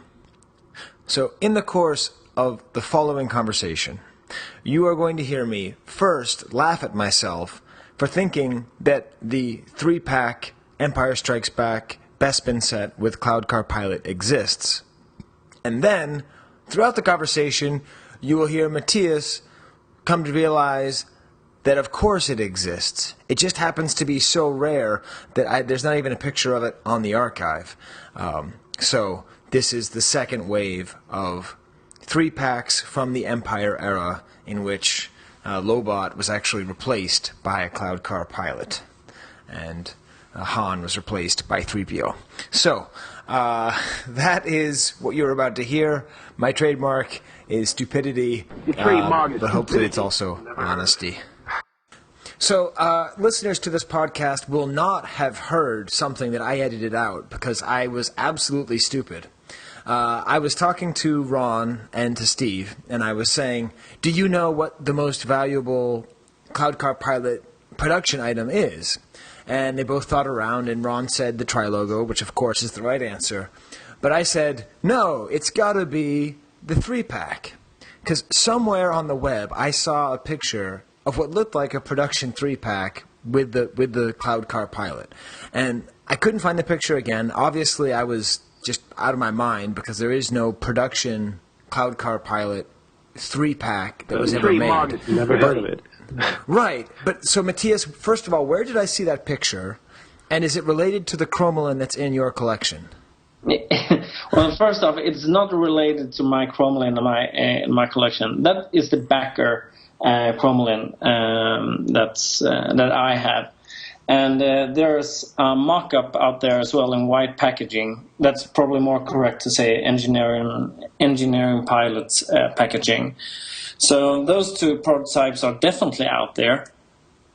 And there is definitely a Bespin set 3-pack in Limelights with a full 3-pack set. Right, but not with the Cloud Car Pilot. Yeah. Right, because the Bespin set has Lobot, Ugnaught, and what, But the Han? second release, Empire Strikes Back... Let me rethink this. Like the second release for Empire Strikes Back. Okay. So it does exist. There is a Cloud Car Pilot 3-pack. Or I looked all over the internet. I looked on the archive. I was trying to figure out, does that actually exist or not? The Bespin set exists. With the Cloud Car Pilot? With the Cloud Car Pilot. But it does. Okay, so I wasn't wrong. Yeah. No, you're not wrong. Am I wrong? No, you're not wrong. Am I wrong? You're not wrong, Walter. You're just an asshole. It's just really hard to find a picture of it? I thought it was like three Cloud Car Pilots in one pack. No. That's what all the kids want. Yeah. What a dream. Yeah. Go ahead, Mattias. Maybe there aren't one. I was like pretty sure there was one. Good. I'm glad that I'm not the... You're confusing me. There's definitely one out there. Okay. Called the Bespin set. That's the second release of the 3 packs. Okay. Exactly like my Cromlin with Ugnaught and C-3PO. Okay, so then that was my confusion. Was the first Bespin set, it didn't have it. Then they re-released it, and it has the Cloud Car pilot on there. Because what I loved was the wording on it, talking about Darth Vader's treachery causing trouble for these 3. And so that's really my question. How does Darth Vader's treachery cause trouble for the Cloud Car pilot? I know, I'm supposed to prep you on these questions. I don't think he does. No. Actually, looking at the hybrid, it's pretty cool because I had noticed till this episode that they'd taken away the twin pod from the nameplate. They took that away in Kenner on the 48 backs, but then they reintroduced it on the Tri-Logo. So that's kind of we just were sort of wondering why they were so obsessed with the term twin pod. But I don't think there's an answer to that. They just seem to really like that. Probably. Wow. Yeah. I took things really off the rails there with that 3-pack question. Sorry, everybody. I'm still in shock. I haven't heard a thing what you said like the last 2 minutes. That's fine. Yeah, no, you're confusing me. So yeah, I know. I apologize for that, Mattias. That's my job. I think it's one of the absolutely rarest 3-packs out there. Yeah. That's why you never see it. Right, you never see it. Now, do you have one of those, Kristopher? No, unfortunately not. No. So that's how rare it is, I guess. Yeah. If 2 Focus collectors don't even have it. But then Mattias has the Cromlin of it, which is pretty nice. Yeah, so that's pretty neat. That's why I got confused, because when you look up on the archive, you only see the mock-up box and so... Yeah. And the mock-up box, or the EP box, ended up in a Japanese, a Hong Kong auction like 1.5 years ago. Like one of those high-end designer auctions from Hong Kong. So it was sold there in a huge lot of 3-packs. And I haven't been able to track it down. So it's probably in a black hole collection in Hong Kong or Japan. Wow. Now what is a Hong Kong designer auction? I've never heard of this, Mattias. I feel like you're introducing us to a new crazy world here. Oh, I think definitely Derek knows all about it. There was a cool auction with street art, pop culture, memorabilia, all kind of stuff, and a few Star Wars item in there, and a big 3-pack collection. It was 1.5, 2 years ago. Oh, was it the Bathing Ape guy? Yeah, exactly. Oh, okay, yeah. No, we talked about that a little bit. Okay. I think it was Christos who sold it for him. They did an awesome catalog, which I didn't get either. Okay, so that was a little more marquee. I was picturing an underground place with super rich people eating oysters off of strippers and stuff. And okay, that's. Can we make one of those? That sounds like a pretty good option. So I'm there. Yeah. Celebration Bangkok. Celebration Bangkok. That sounds pretty sketchy. Now, do you guys collect the vehicle as well, or the diecast vehicle, or do you just stick to the figure? I stick to the figure. I just bought one boxed vehicle, and I thought that I was going to get into that as well, but I just quit after that.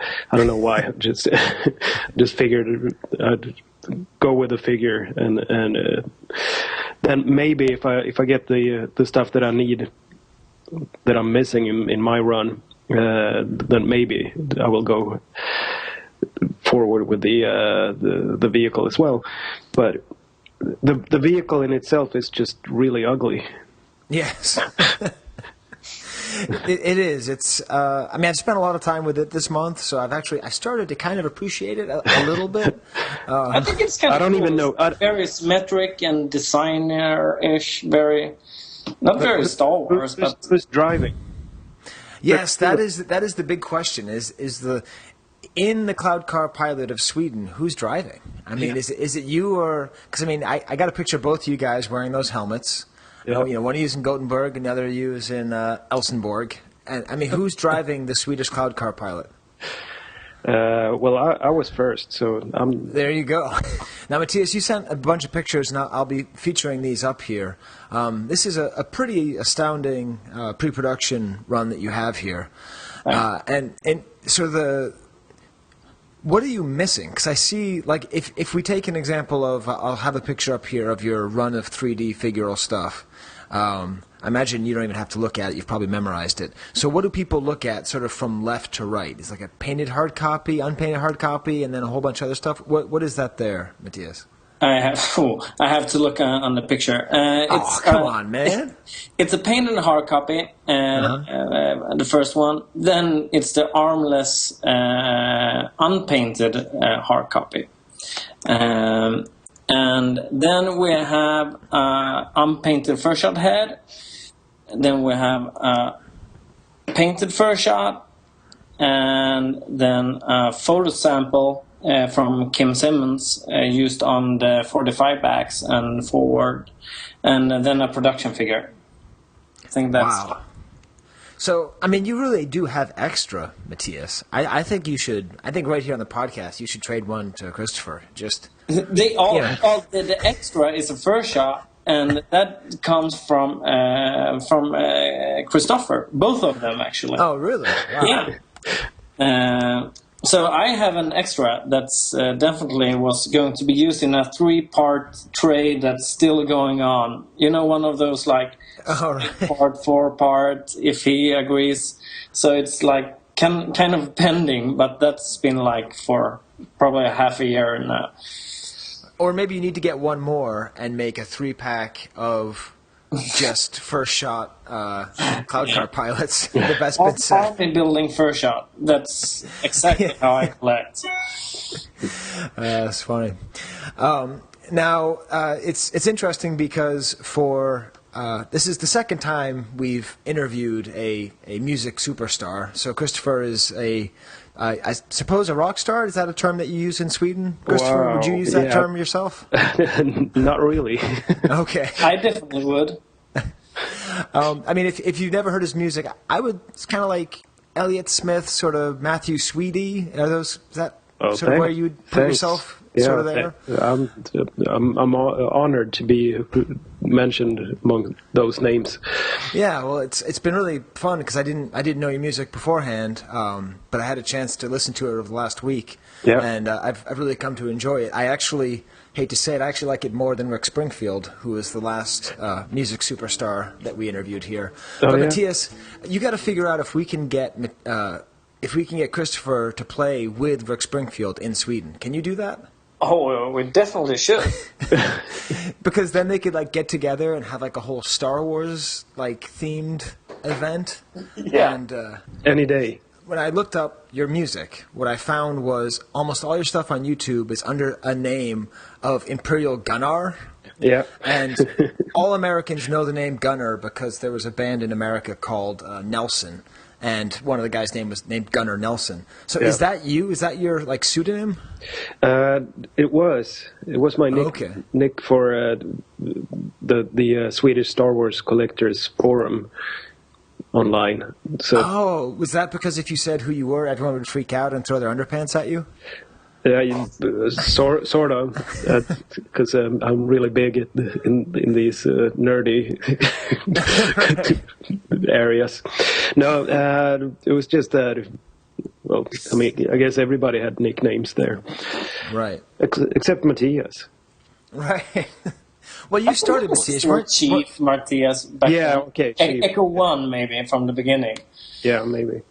Right. Okay. So then you don't also. I thought it was funny. It is funny. Yeah. Do you also collect Imperial Gunnar? No. No? Okay. Not at all. I don't even like that figure. Yeah, no, he's a bit creepy. So is the Cloud Car Pilot basically the only thing you collect in Star Wars? I have some boxed vehicles, and I have a few like Return of the Jedi mocks, mint on cards stuff, and a few other stuff, but mostly Cloud Car Pilots. Right, and do you also, are you like Mattias, where you go for the play mix and all the Swedish stuff? No, I never gotten into that. I don't know why, but I figure that everybody else is doing it, so why should I? Right. There's nothing left for me anyway these days. Yeah, I imagine it's more we're thinking like you, Kristopher. So it's very healthy for my own collection. Yeah. That's funny. And also, I just, in looking up your music, I thought I'd bring up hockey a little bit. Yeah. So you also wrote a song for a Swedish hockey team? Is that accurate? Yeah. Okay, so that is Luleå? Luleå. Okay. Yeah, so that's where I'm from. It's up north. But that's way north, right? Yeah, way north. It's above the polar circle. That's where I grew up.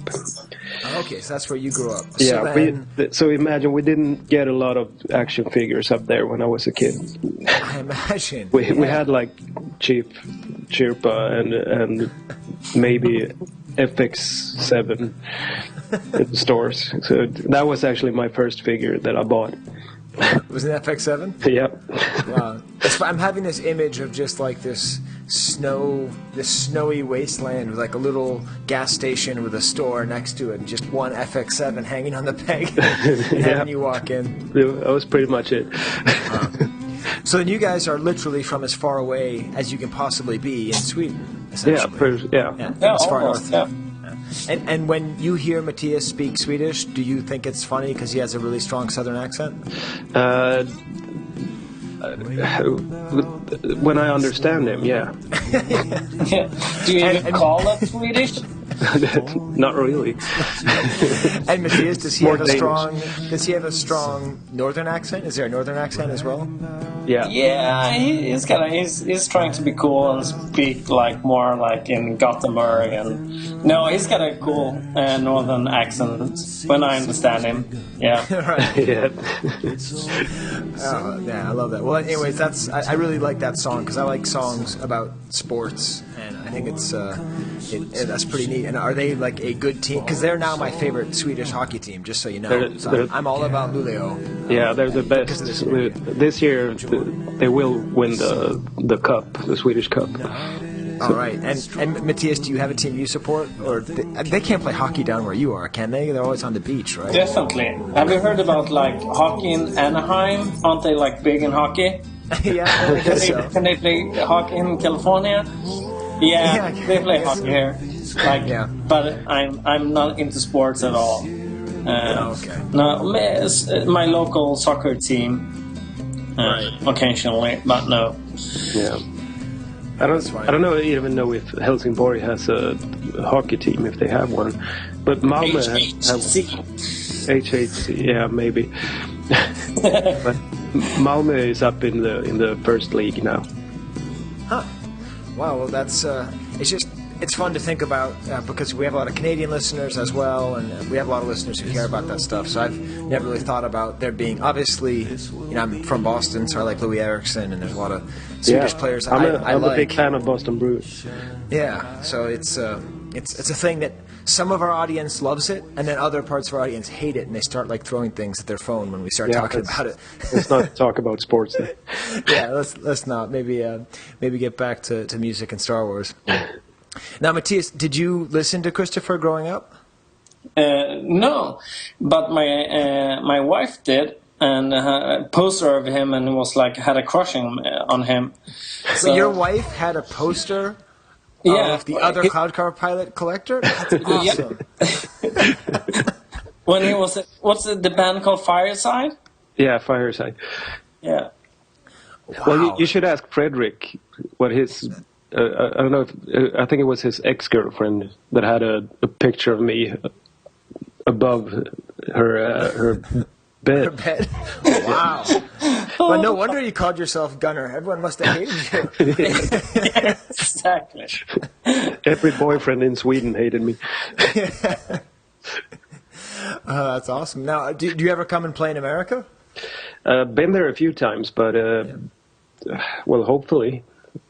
Yeah, I mean, America loves, we sort of pick and choose what we decide to like from Sweden. Like, we love Ace of Base, and apparently you guys don't like Ace of Base. And then, like, in France, they love that guy, J.J. Johansson. Yeah. But in America, they don't care about him. And it seems kind of like catch as catch can as to what catches on over here. Yeah. But, yeah, well, that'd be good. You try to make a tour, but try to set it around the next celebration or some kind of collecting event. Yeah. And then you can show up. Now, I said I was you have one of those for Swedish talents, Skye. So, like, if you start to listen to Kristopher, then it will be like a success in a year or so. Yeah, that's true. I can play at the celebration. Yeah, that'd be excellent. Especially now, I'm also. While a lot of our audience is from Sweden, and it seems like every month we interview somebody, but I still propagate the horrible stereotype of Sweden as all loving the music of ABBA. It's actually all the fault of Mattias, because when I met him in Helsingborg, he showed up with a pair of ABBA sneakers. And I couldn't... Apparently it said Gabbana on them, but all you could see was ABBA, and it was too funny for me. So that's why his theme song is Angel Eyes. So at some point, you will be asked, if you do start coming to more events, to perform Angel Eyes, but with all the lyrics replaced to be about Mattias. I will definitely do that. Okay, because I think the world needs that. Yeah. Because Mattias does have angelic eyes, I think. Yeah. You don't really have to change that part. He's a beautiful guy. Yeah, he is. They're cute guys. Yeah, I mean, I have a poster of Mattias above my bed, so that makes you jealous. I used to when I was a kid. Yeah. That's awesome. Well, let's see. I think probably what's next is the Soviet lightning round. Now, Kristopher, Mattias answered this in our second episode, so you're gonna have to withstand it. Are you ready to handle the Soviet welcome lightning round? I'll do my best. Okay. How would you rank the Star Wars movies, least favorite to most favorite, in terms of the episodes of the movies? I would say least favorite. Episode 1. Okay. Then episode 2. Okay. Then episode 3. Okay. Then probably episode 7. We don't know yet. But okay. Ooh, wow. Interesting. That's a good call. Like right ahead of time saying that's going to be your fourth favorite. I like that. Yeah. And then the episode 6. Okay. Then episode 4. Then number 1, episode 5, Empire Strikes Back. Of course, because that has the Cloud Car pilot. Exactly. And there was no actor for the Cloud Car pilot, right? No, you never even saw him, right? Just a torso, right?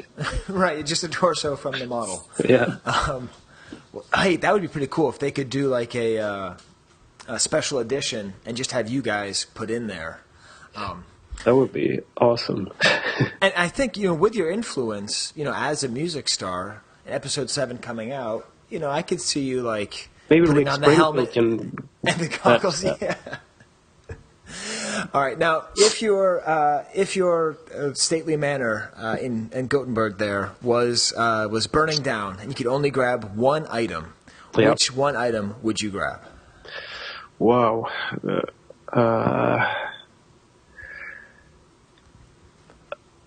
I have no idea. I would probably just pee my pants and run out. No, I would probably grab like the one of the. I actually have a couple of proof cards. Okay. Which is cheating in my run, but but I would probably grab one of those, like the Return of the Jedi proof card. Oh yeah, but that's pretty. Now, Mattias, if just your Cloud Car pilot case was burning up and you could grab one item, which one would it be? Probably the Path to Force mock-up. Okay. So this is This was used for the photography for exactly. Toy Fair, or was it used for Toy Fair? Yeah, exactly. For Toy Fair, and was never produced. Okay, so it's a Power of the Force proof card. Yep. And then the figure is actually glued on there. Wow. Exactly. And you'd prefer that over the hard copy? I think so. It's a tough call. I have quite a few nice items, but I never thought I was going to own the Cloud Pilot Power of the Force mock-up, so it was, it's still surreal to have it in my collection. I've looked at it for ages, so it's probably one of those I always wanted it, of course, but never thought I was going to get it. And is there some fun story about how you ended up with it? No, I just paid Gus tons of cash. Okay. So it was very tragic. That was probably a trade as well. I don't remember. I tried to forget about it. But realistically, in terms of value, the hard copy would sell for more than the mock-up. What do you think? Yeah, definitely today. Yeah. Most definitely. And the funny thing is I paid 10% of the mock-up value for the painted hard copy. Almost, not 10 years, maybe 7 years ago. Huh. Yeah. Wow. Well, that's much funny. has happened. Yes, it has. Okay, now let's get back to Kristopher then. Do you have a sort of holy grail item? What's the sort of if you could get any Cloud Car Pilot or any Star Wars item, what's the one that you would most want? What's that? I would probably say the mock-up that we just talked about. That would be. Well, usually the next question is, do you know where it's located? I do. Which apparently you do. Yeah. I've actually never been to Mattias' house, so I want to. Wow. I really got to go there. Oh yeah, you should go there, and because I went there before he unpacked, so I didn't see any of his collection. No. But it was very nice. You should go there, and then Daniel and Mattias had a smorgasbord for us on the beach, and it's very funny because it's like a stereotype, oh yeah, show up and have a smorgasbord with the guy in the ABBA shoes, but it actually happened. That's pretty funny. And finally, this one is a very difficult one. It takes people a lot of time to answer. So, if you were a vintage Star Wars item, not what would you like to be, but if you actually were a vintage Star Wars item, it doesn't have to be from your focus, just in general, which one do you think you would be? What's the opposite to Jar Jar Binks? What's the opposite to Jar Jar Binks? That would be me. Okay. Let's see. What do you think, Mattias? What's the opposite of Jar Jar Binks? Oh, he's annoying, ugly. So some handsome and fun guy. Yeah, that sounds like you. But as for Star Wars character, you're from the north. You're kind of a silent kind of guy, but I'm Wampa. Ah, there you go. I was going to say I was a cup of Java juice. Right. That's awfully close to Jar Jar, too. Yeah. No, I think it makes sense. A Wampa, because, you're from the Arctic Circle. And Wampas are well-loved and cool, and definitely they're not Jar Jar. No. All right. Let's say I'm a Wampa. All right, that's awesome. And are you going to be going to Celebration, Kristopher? In England?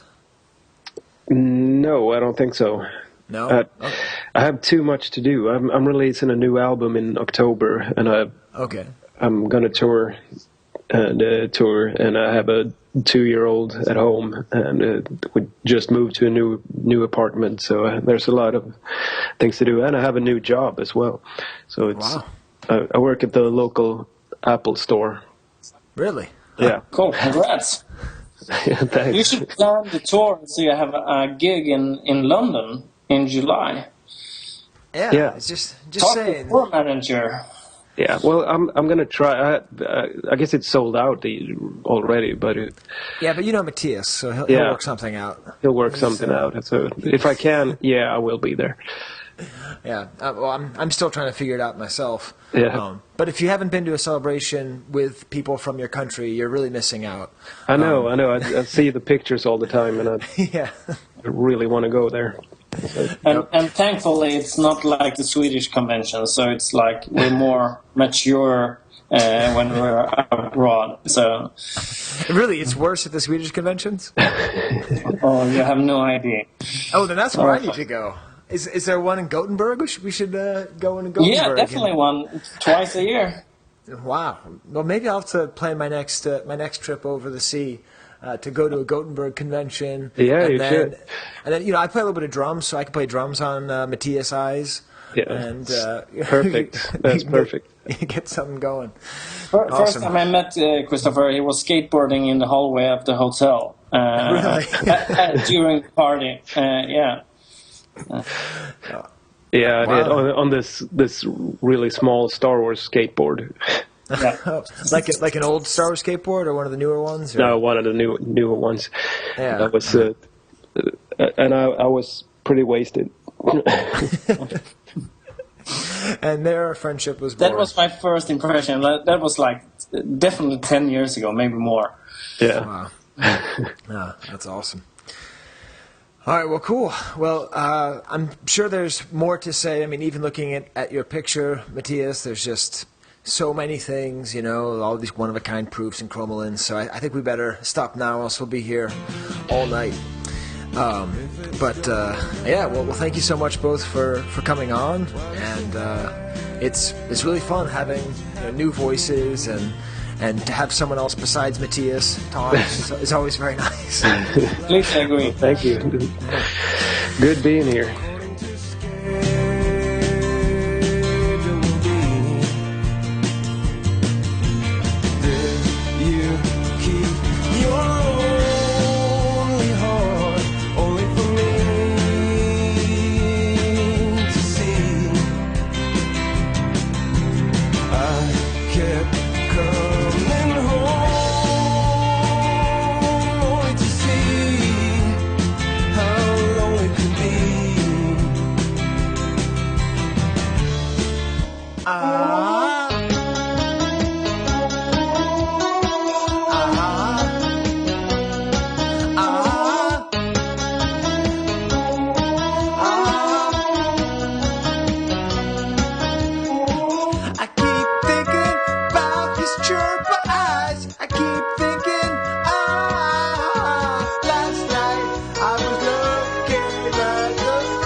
Okay, clearly I've really lost my mind.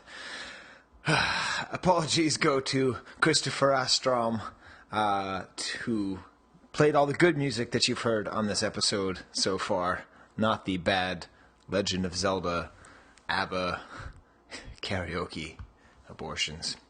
But hopefully in the future, Kristopher and I will do a duet in which my microphone is turned off, and we can sing Chirpa Eyes in honor of Mattias. So let's get back to the conversation where I left it off last. It is Monday night. I am actually going to go pick up my girlfriend at the airport, so I'm going to be editing this at the Rochester kind of international airport. So I won't be able to do these little jump-ins. Maybe you like it, maybe you don't. So let's get back to our conversation. Answer something so fleeting. Awesome. So, Steve, what's the news in the Star Wars world? There isn't. I mean, I don't know. I haven't really followed all that much. There were just a couple things that I'd seen that were going on that I thought would have been fun to partake in, I guess. The first, there was that another farthest from in the UK, and Shane and Mattias were both there for this round. Mattias was doing a talk on his book, and I think Shane did as well. But I don't know. I just seen that was going on. It looked like a good time. Yeah, those always look really fun. Yeah. Did you notice there was like a whole like display dedicated to the Bendums in that? Like there was. Yeah. And then it's just I don't know. It looked like a good time. I always like wish like man, I wish I was there. But we should have asked the Topps guy about Bendums. Because they put Topps cards right, in there's Bendums as well. There's a tie-in there, that's right, yeah. And then, of course, there was the party at Yehuda's that you weren't at, right, Ron? Yeah. Yeah, I was there. That's right. Once you pop a jalop, you can't stop. And Yehuda, Chris and I went to a big antique show in Massachusetts. I don't know if that qualifies as news. Absolutely it does. So you went to, what's it called again? Brimfield, which is like a I've been giant. There. It's like a town that just shuts down and becomes an antique show for a week. It was pretty cool, and there was like one of the interesting things about it, there's almost no vintage Star Wars, which you wouldn't think, but there was so little that it was almost notable how little there was. Huh? Because I went there probably 8 years ago with my ex-brothers-in-law and ex-father-in-law, and it was 175 degrees in the shade. And I remember finding a 65 back Vader that someone was selling for, I don't know, $50. And my brother-in-law at the time was like, "Is that a good deal?" I said, "Yes," and he bought it, and I was really excited. And then we got stuck in this traffic on the way back, and it was so hot. And my ex-father-in-law was just telling these stories, and everybody was like farting and unhappy. And I think about Brimfield, it's just like, it's like eating sand.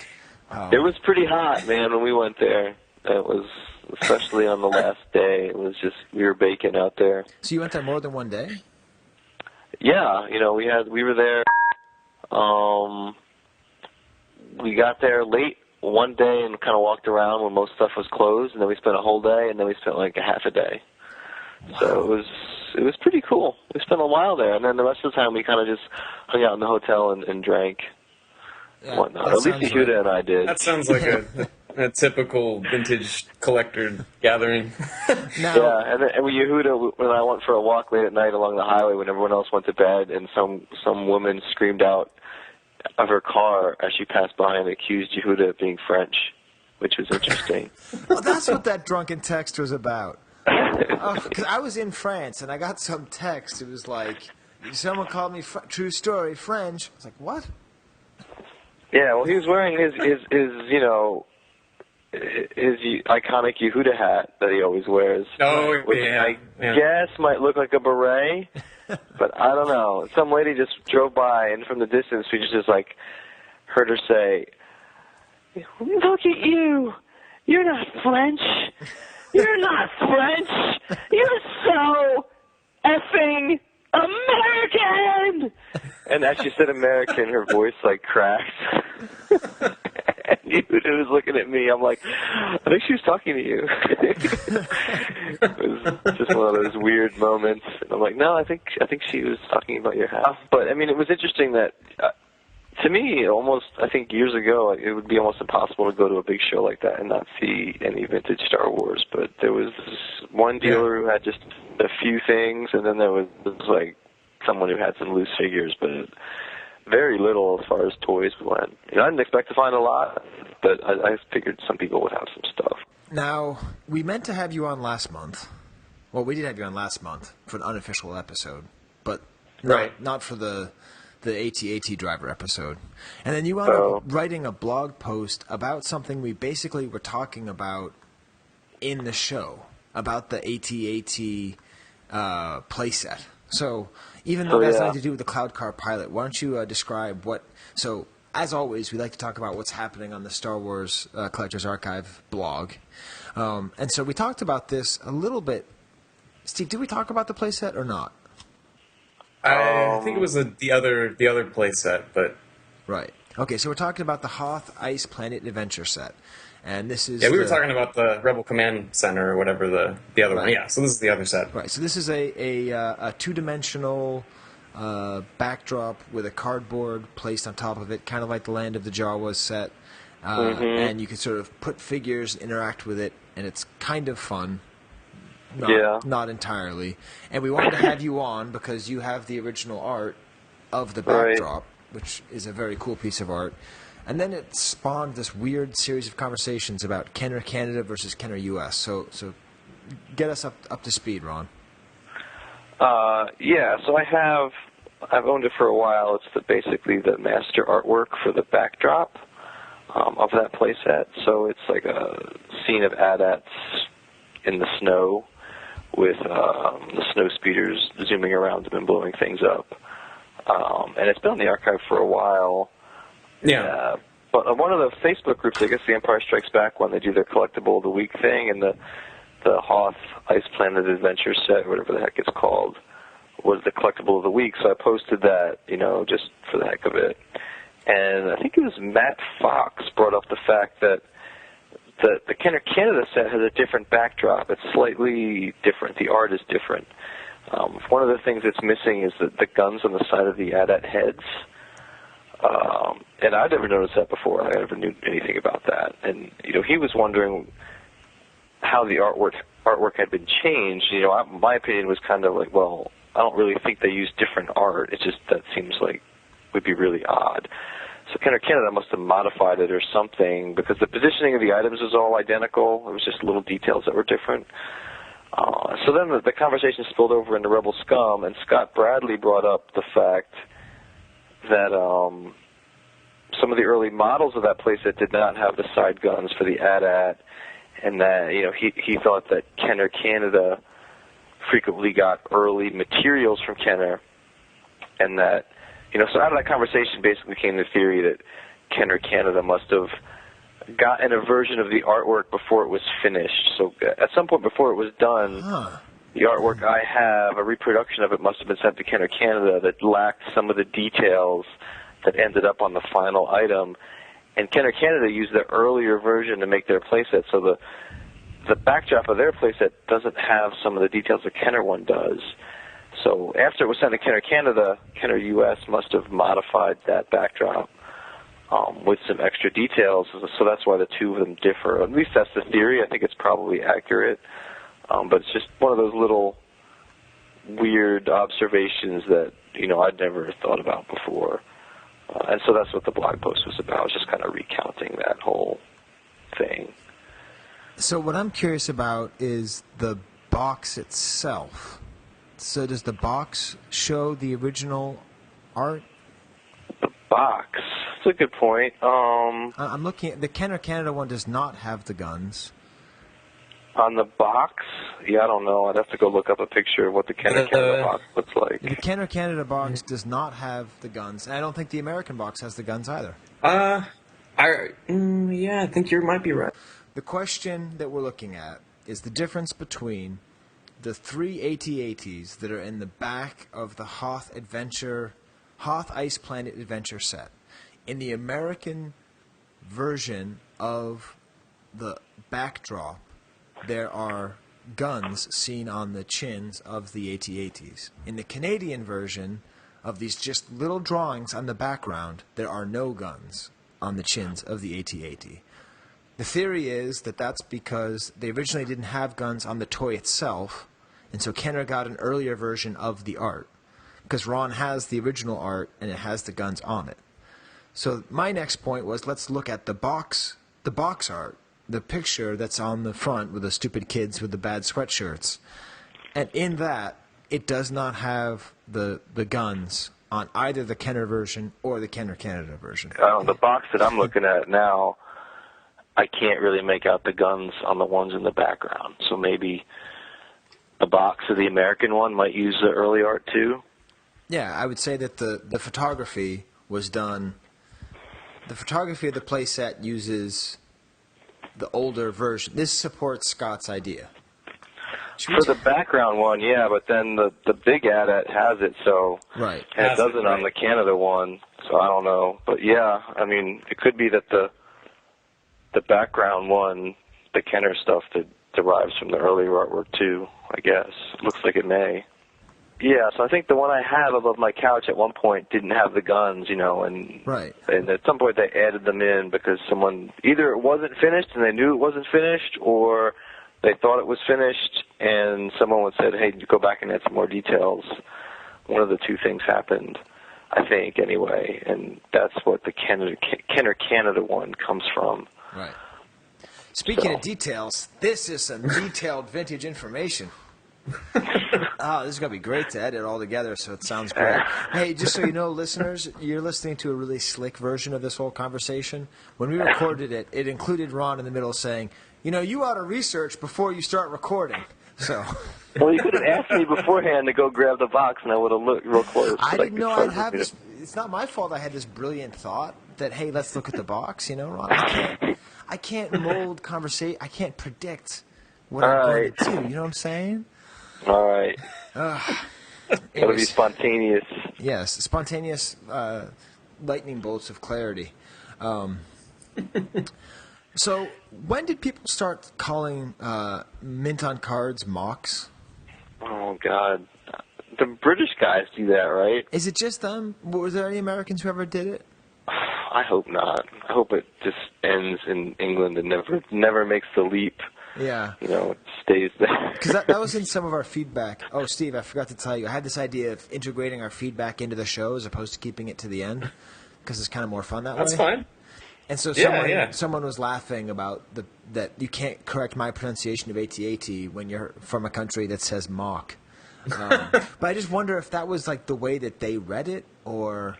For the longest time, well, at least for the first few times I heard it, I thought that they were talking about mock-ups. And I'm like, why are they saying mock instead of mock-up? And then finally that dawned on me. I'm like, mint on card. I was like, does that mean a mint in box is mib or something? Like, I don't know how far you take that. Right, but you know where it comes from. It's the whole thinking that if you see letters together and they spell a name, that's how you have to pronounce it, like at. So, yeah, no, I think the reason they say at is because they say that in the commercials. I think that's why they say at. Ron, did you have to shut me down so quickly? Yeah. I was making a great point that only people who say mock should say at. Well, I think if they had said AT-AT in the commercials, then kids would have been saying AT-AT instead of at. Yeah, that's true. Of course, kids did say AT-AT. It's okay. You did, maybe. I did.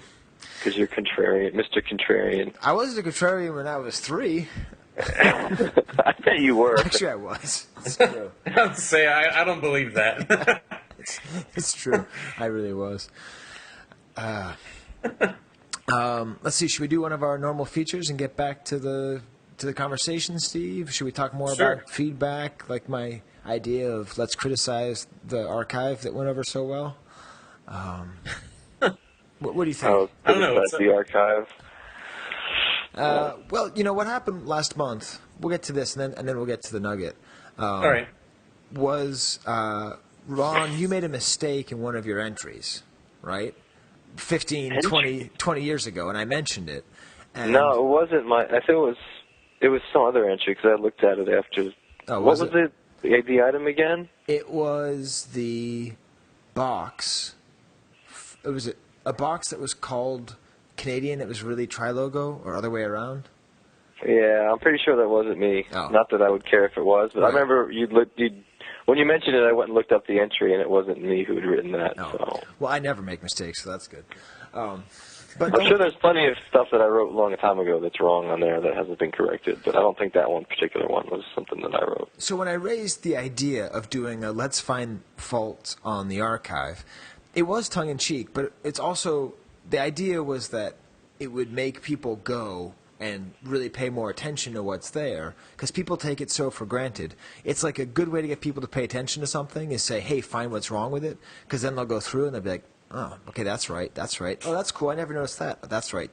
Ha-ha. I discovered this. That's not a Canadian box or whatever. So, but it did come across to some of the people who made the archive like I was making fun of it, and that is not the case, Steve. Yeah, well, you have to be careful. I guess people put a lot of work into those things, but just the nature of the site is that, it's been up for 20 years, and there's a lot of stuff that was written 15 to 20 years ago, and it hasn't really been updated. Yeah. And I guess you could make the argument that it should all be updated to stay current, but that's really not tenable. Not going to happen. It doesn't really happen that way. So yeah, I mean, there's stuff in there that's inaccurate, but it's not the end of the world, I guess. So I just thought of it as like this fun thing of like a way to appreciate it is to find what few errors there are. But it came across as being like, look at this stupid old site, which is, I think people who listen to the show know that one of the primary goals of the show is actually to talk about how great the site is. So that's fine. But yeah, I think you do that. I did need to address that we're not going to have a let's find the errors on the archive segment. Right, Steve? No. All right. In that case, as long as we're not pantographing a soft copy, we'll be okay. Oh, jeez. Oh, snap! Let's talk about a nugget. 'Tis a nugget from the archive. 'Tis a nugget. Oh my God, they're gorgeous. From the archive. Oh my God, they're gorgeous. Okay, so last month I made reference to my favorite toy being a whale that birthed a little whale out of its San Diego, as someone mentioned in our comment section. I'm sorry, I forget who made that hilarious joke. Because I used to feel like the die-cast Star Destroyer was giving birth to the Tantive 4 when you take it out. And so I guess we're kind of on a die-cast riff here, Steve. So you found this nugget. What is the original concept model for ESB die-cast vehicles? All right, so what the archive entry consists of is really just photographs of these things. I don't know if they still are around or not. I don't think so, but I don't know about that anyway. But on the archive entry, we've got an image from a catalog, a Toll Toys Australian catalog that has the Snowspeeder Slave One and our favorite vehicle of all time, the the Cloud Car. No, the twin pod Cloud Car. Right. Sorry. Man, I feel like have twin pods. Well, if you look at the packaging for the die-cast twin pod Clown car, the twin pod Clown car. Hey. The twin pod is way bigger than the Oh, you're Cloud right. car. You're totally right. Yeah. So again, they were really into this twin pod idea. Okay. Yeah. Okay, so these are images from a Toll Toys catalog. Mm-hmm. Okay, I'm sorry, I interrupted you. No, that's all right. As always. I mean, they're interesting in the sense that at least for the for the Slave One and Cloud Car, they're just white. I mean, there's no color associated with them at all. And then below that, there's some closer images that CJ had in a find. I think there's some slide images featuring the same concept model. So these are just early representations of these die-cast toys. But yeah, I mean, I don't know if there's all that much more to it than that, but I'm sure. But by the way, I think the reason that they're white, or one of the reasons, is basically because Kenner was probably working from black and white or colorless reference material. So that's, I think, one of the reasons. There was also a Cloud Car model, maybe for the I think it was quarter-inch one that's like gray. Yeah. And I think, again, it's just they probably did not have color input at that time, and they were just building it based on a line drawing or a black and white photo of something, and didn't necessarily know what the color was going to be. Yeah. So that's so you're talking about Star Wars concept models, which is another special that you wrote a long time ago. Yeah, there's a feature that was supposed to have a second part and never got to it, but yeah, that was kind of collecting photos of those models, which usually very few have actually hit collector hands. Most of that stuff that's known is just from catalog photos, because you're talking about one-off things for the most part. Right. So I was trying to collect a lot of them into a single article. So yeah, that's a pretty interesting old article that people might want to take a look at. I think that should be our new nugget, Steve. It should actually be the article? These things. Yeah. Well, yeah, because this is all these concepts, and there's the more famous ones, of the early 12 backs with their Fisher-Price heads and all that stuff. Right. But these other, it is true that the fact that none of these things are in collectors' hands makes them maybe less appreciated, because Yeah, I think so. Well, there's some that collectors have. It's just for the most part, you're talking about just stuff that people see in like file photography. Mm-hmm. But yeah, I think you're right. I mean, as we know from seeing how collectors behave, a lot of times it's the stuff that's readily available that people want the most, which is kind of paradoxical. But if people can't get it, sometimes there's not much of an interest in it. And I think these models are one of those things. People are dying to get, undated first shots because that's kind of an accepted thing that is a category people want. But something bizarre like this is like you don't hear people talking about it that much just because it's not really available to them. So this is pretty wild, because I would say the defining characteristic of the twin pod cloud car, which sounds like it was named by our podcast because it's way too long, Star Wars Collectors Archive podcast, the Vintage Pod, but is that we have the Macquarie image where it's blue. Right. We have the concept model for the die-cast, which is white. We have the concept model for the full-size, which is dark gray.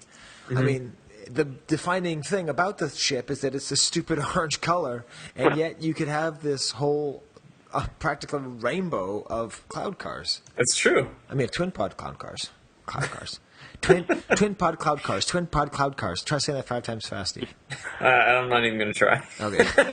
I always thought that vehicle was a little bit like the land speeder of the Empire Strikes Back line. It's like a fairly low price point, no electronics, just kind of lame and brownish, like reddish brown, a little bit larger than the land speeder, but Yeah, well that's cool. I like the idea. Maybe this will give you the push you need to make a second part to the concept model. Oh man. Article. Yeah, just make it as a blog post. It'll go quicker, right? Has that worked for you, Ron? Is it a lot quicker for you to write blog posts than it is to? Yeah, it is. I think, but yeah, that's always a weird thing. Like, when should it be on the regular site and when should it be on the blog? Right. That's a weird kind of thing to figure out. Yeah, I don't know. Collecting the images and stuff is a bit tricky. I kind of got most of the points I wanted to get across in that original post. The other one would have just been collecting more images, and a lot of that stuff is already on the website, like the models for the original figures that people are familiar with based on those Fisher-Price toys, and the Vader and the Chewie models that you guys may know, like the Chewbacca based on the Bionic Bigfoot doll, right, and the Vader, which is kind of I don't know what it's based on. It seems to be like hand done or something like that. But, there's a lot of that stuff. You really have to have a sharp eye and look through all the old catalogs, especially the foreign catalogs, to find some of it. Now, why do you think it was mostly in the foreign catalogs? Because, like, both of these that we're talking about, or a couple of things, it seems like they're from the Toll Toys catalog. Why do you think that is? I think it goes back to probably different retailing schedules in foreign countries. I think some of those countries needed material earlier.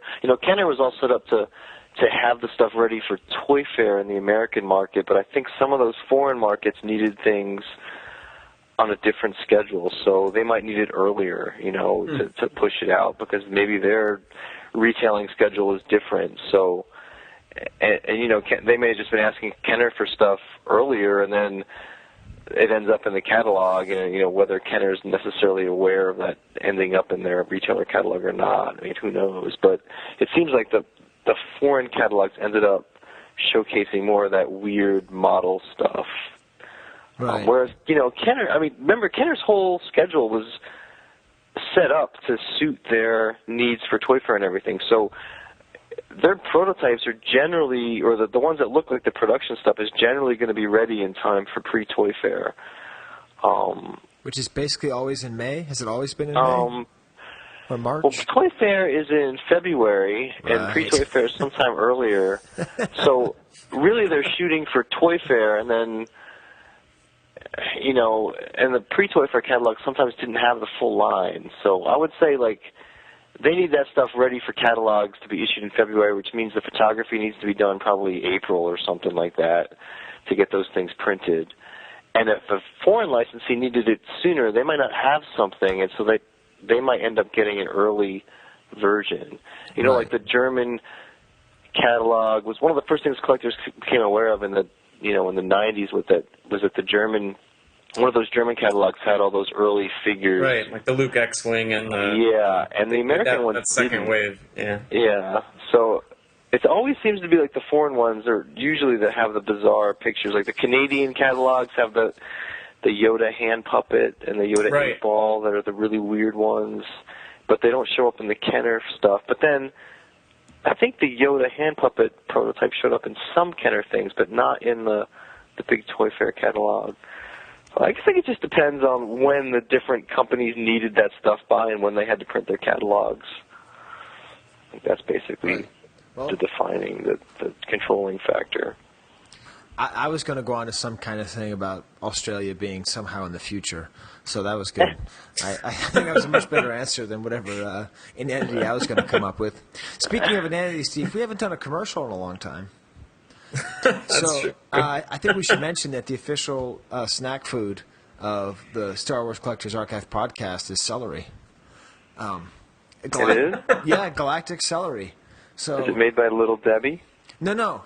It's just galactic celery. Just go out and eat some celery. Like, I eat tons of celery. Like, every day I eat like 2 or 3 stalks. You know what's the upside of eating celery, Steve? What's that? It makes you floss more because you always got stupid strings in your teeth. So it also helps you with your dental bill. So anyways, just send out tweets, hashtag galactic celery, hashtag the Chive Cast, and we will I'll send you a bag of celery. I'll just buy you a bag of celery. I'm not going to refrigerate or anything, but I'll send it to you. Yeah, I'm down with vegetables. I like the celery. The Cloud Car pilot eats celery. His arm is even bent so he can shove some celery into his face. That's right. It's galactic celery, too. Yeah. Hey, what do you think happens when you press that button on his shirt? I don't know. He's kind of sexy, sure. Actually. Looking at him now. I don't know. Press that button. It probably makes the Cloud Car go into warp speed or something like that. Not light speed, mind you, warp speed, because they're in the Star Trek universe, I'm destined. Now, what are we thinking about the card art for the Cloud Car pilot? What happened? Like, what happened with Kenner? That was the only thing they got? Was this picture? I have a theory on this. Just based on like the later characters that are pilots of things. If you notice, I think they pretty much all use long shots, so you don't actually see. This is the one time where like it's a pilot figure and they like zoom in right up on his face on the card back. Right. You don't even see the full ship. Everything else, it's just like, oh well, that didn't turn out so well. Let's just focus on the vehicle. But that's I don't know. That's a thought that I had looking at it again. Just random. I mean, I'm sure that's not what it is. It's just something that came to my mind. I think that, that's basically the only thing that we talked about it earlier, right? That's the only thing. That's the only reference for that figure is like that head inside that model that Kenner must have had. Yeah. So they're pretty limited on what the heck they're going to show in there. So it's just a little picture of the model where you can see his little beanie head. I don't know what else they would have used. I guess they could have done the TIE Pilot thing and just shown the vehicle flying through space. I was just going to say, I take that back. The TIE Pilot, they used the TIE Fighter. I don't know. I don't know. That's the only reference Kenner would have had for that figure. I'm sure they just made up the rest of the outfit. But well, if you look at Macquarie's designs, it's pretty white.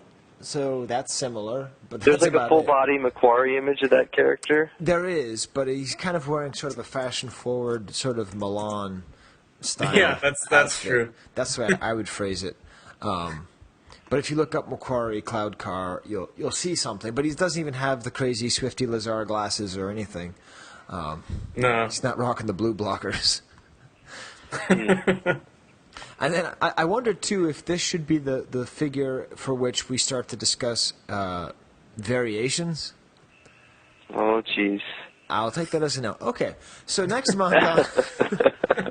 no, just that there is... Are there variations? Well, there's like a Mexican Lily Lady version that's kind of interesting because the torso is like gray.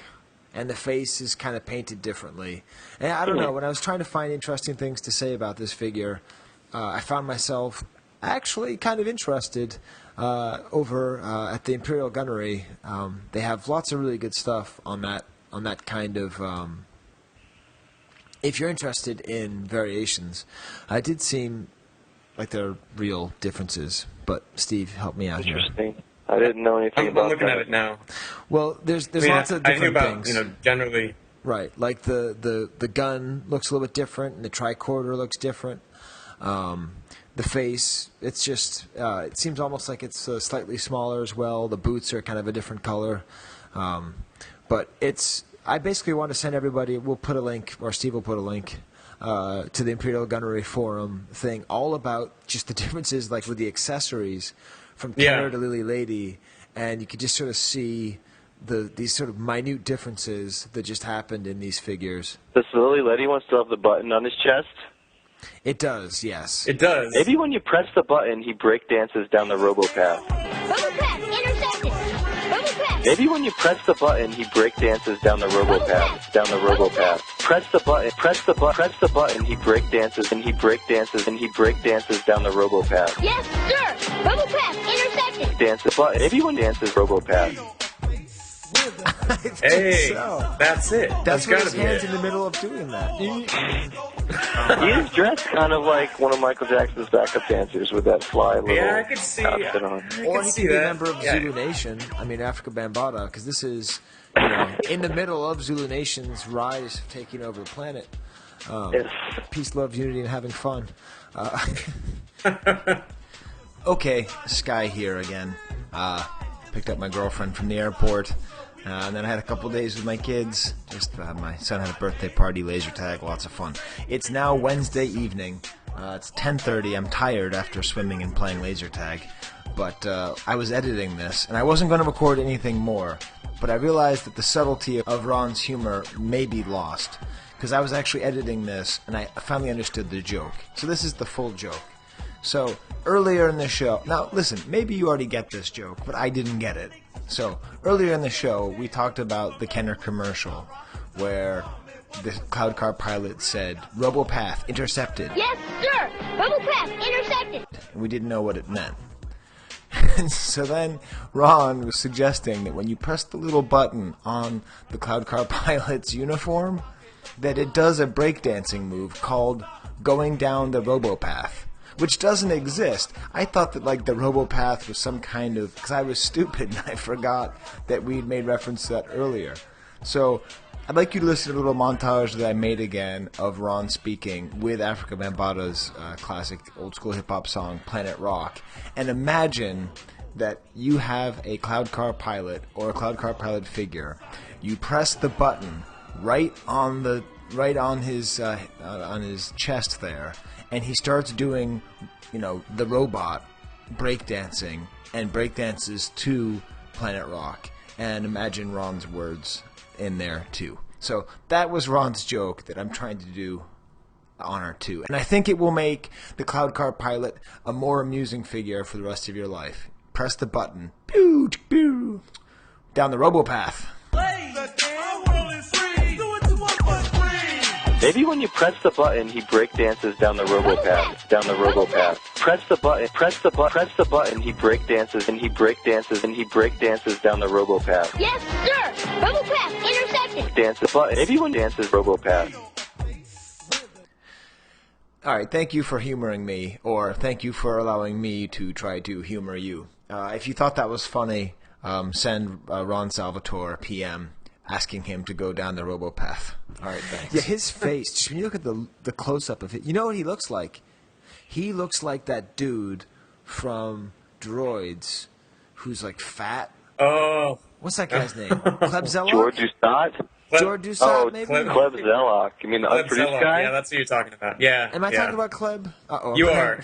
Sing about Kleb. Uh-oh. Kleb. So, like, Kleb Zellock looks kind of like the Cloud Car pilot. Am I wrong? No, you're not wrong. He's got those weird face and lips, and he's got the weird goggles on. You're gonna send like the Wikipedia expanded universe guys into a tizzy with this, because now there's gonna be a whole backstory about how Kleb Zellock is a Cloud Car pilot who's gone to the dark side and gotten fat, eating too much jalapa pops and celery. Yes, he really let himself go. I mean, he really. Because already the Cloud Car Pilot, I would put forth as one of the fattest Star Wars figures. His face is really doughy. I mean, I don't know what they eat there. I really noticed that. If you look at it, he fills out that little mask. He does not smell good. His ears smell like scrotum. I can tell you that much. Well, I mean, you may be right about that, although I'm not familiar with that particular smell, at least not in an up-close personal way. Oh, come on. Everyone knows anyways. It's all right. I mean, he's got some cheeks there. He looks like he has jowls just waiting to happen.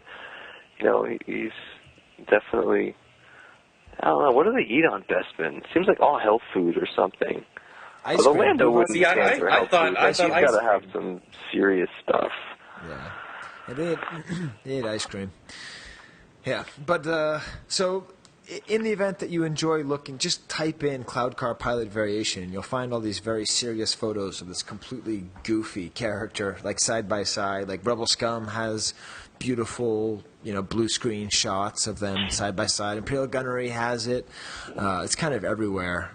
It seems like they're just kind of these mild variations, but I would say you could actually notice it on the Mexican versus the Hong Kong one.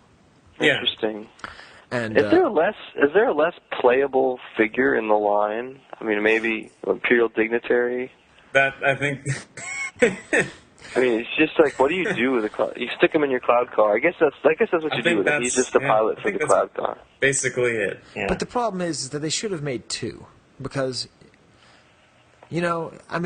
or they shouldn't have let the guy who must not be named for some reason sculpt him, because if his arms were straight, then you could say these are two different cloud car pilots. But with his arm bent in exactly the same way, it's the same cloud car pilot, right?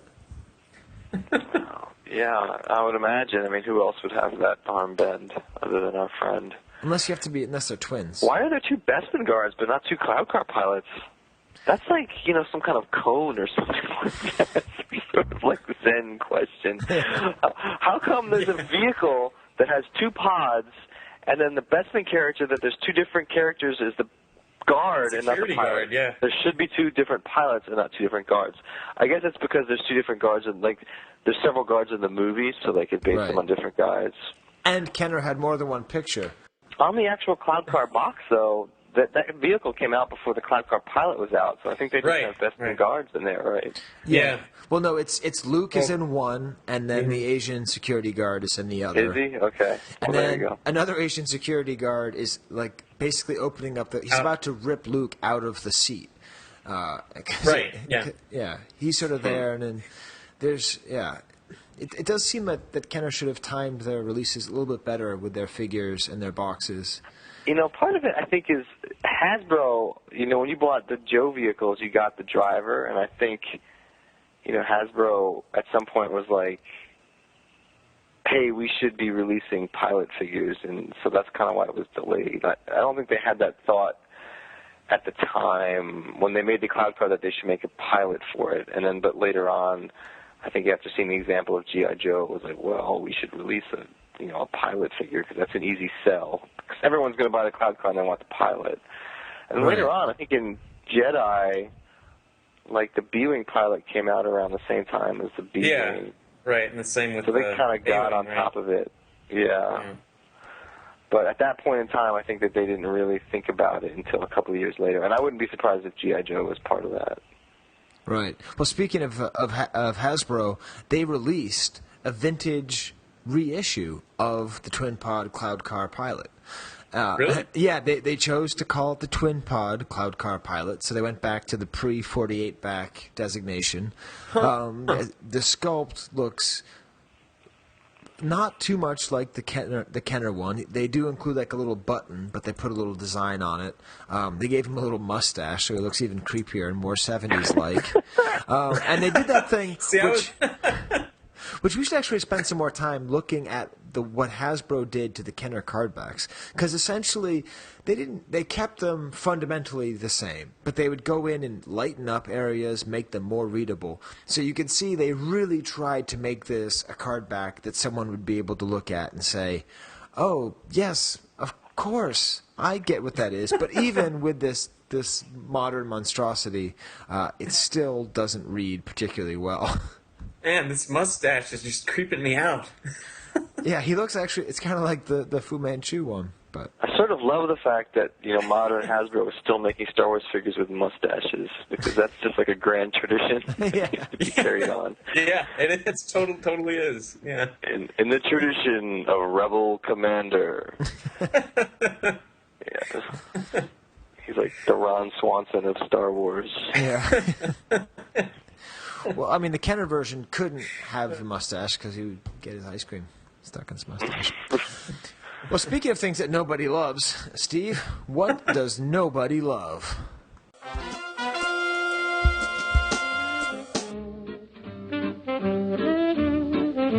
You don't hate, only the unloved hate. The unloved and the unnatural. The unloved and the unnatural.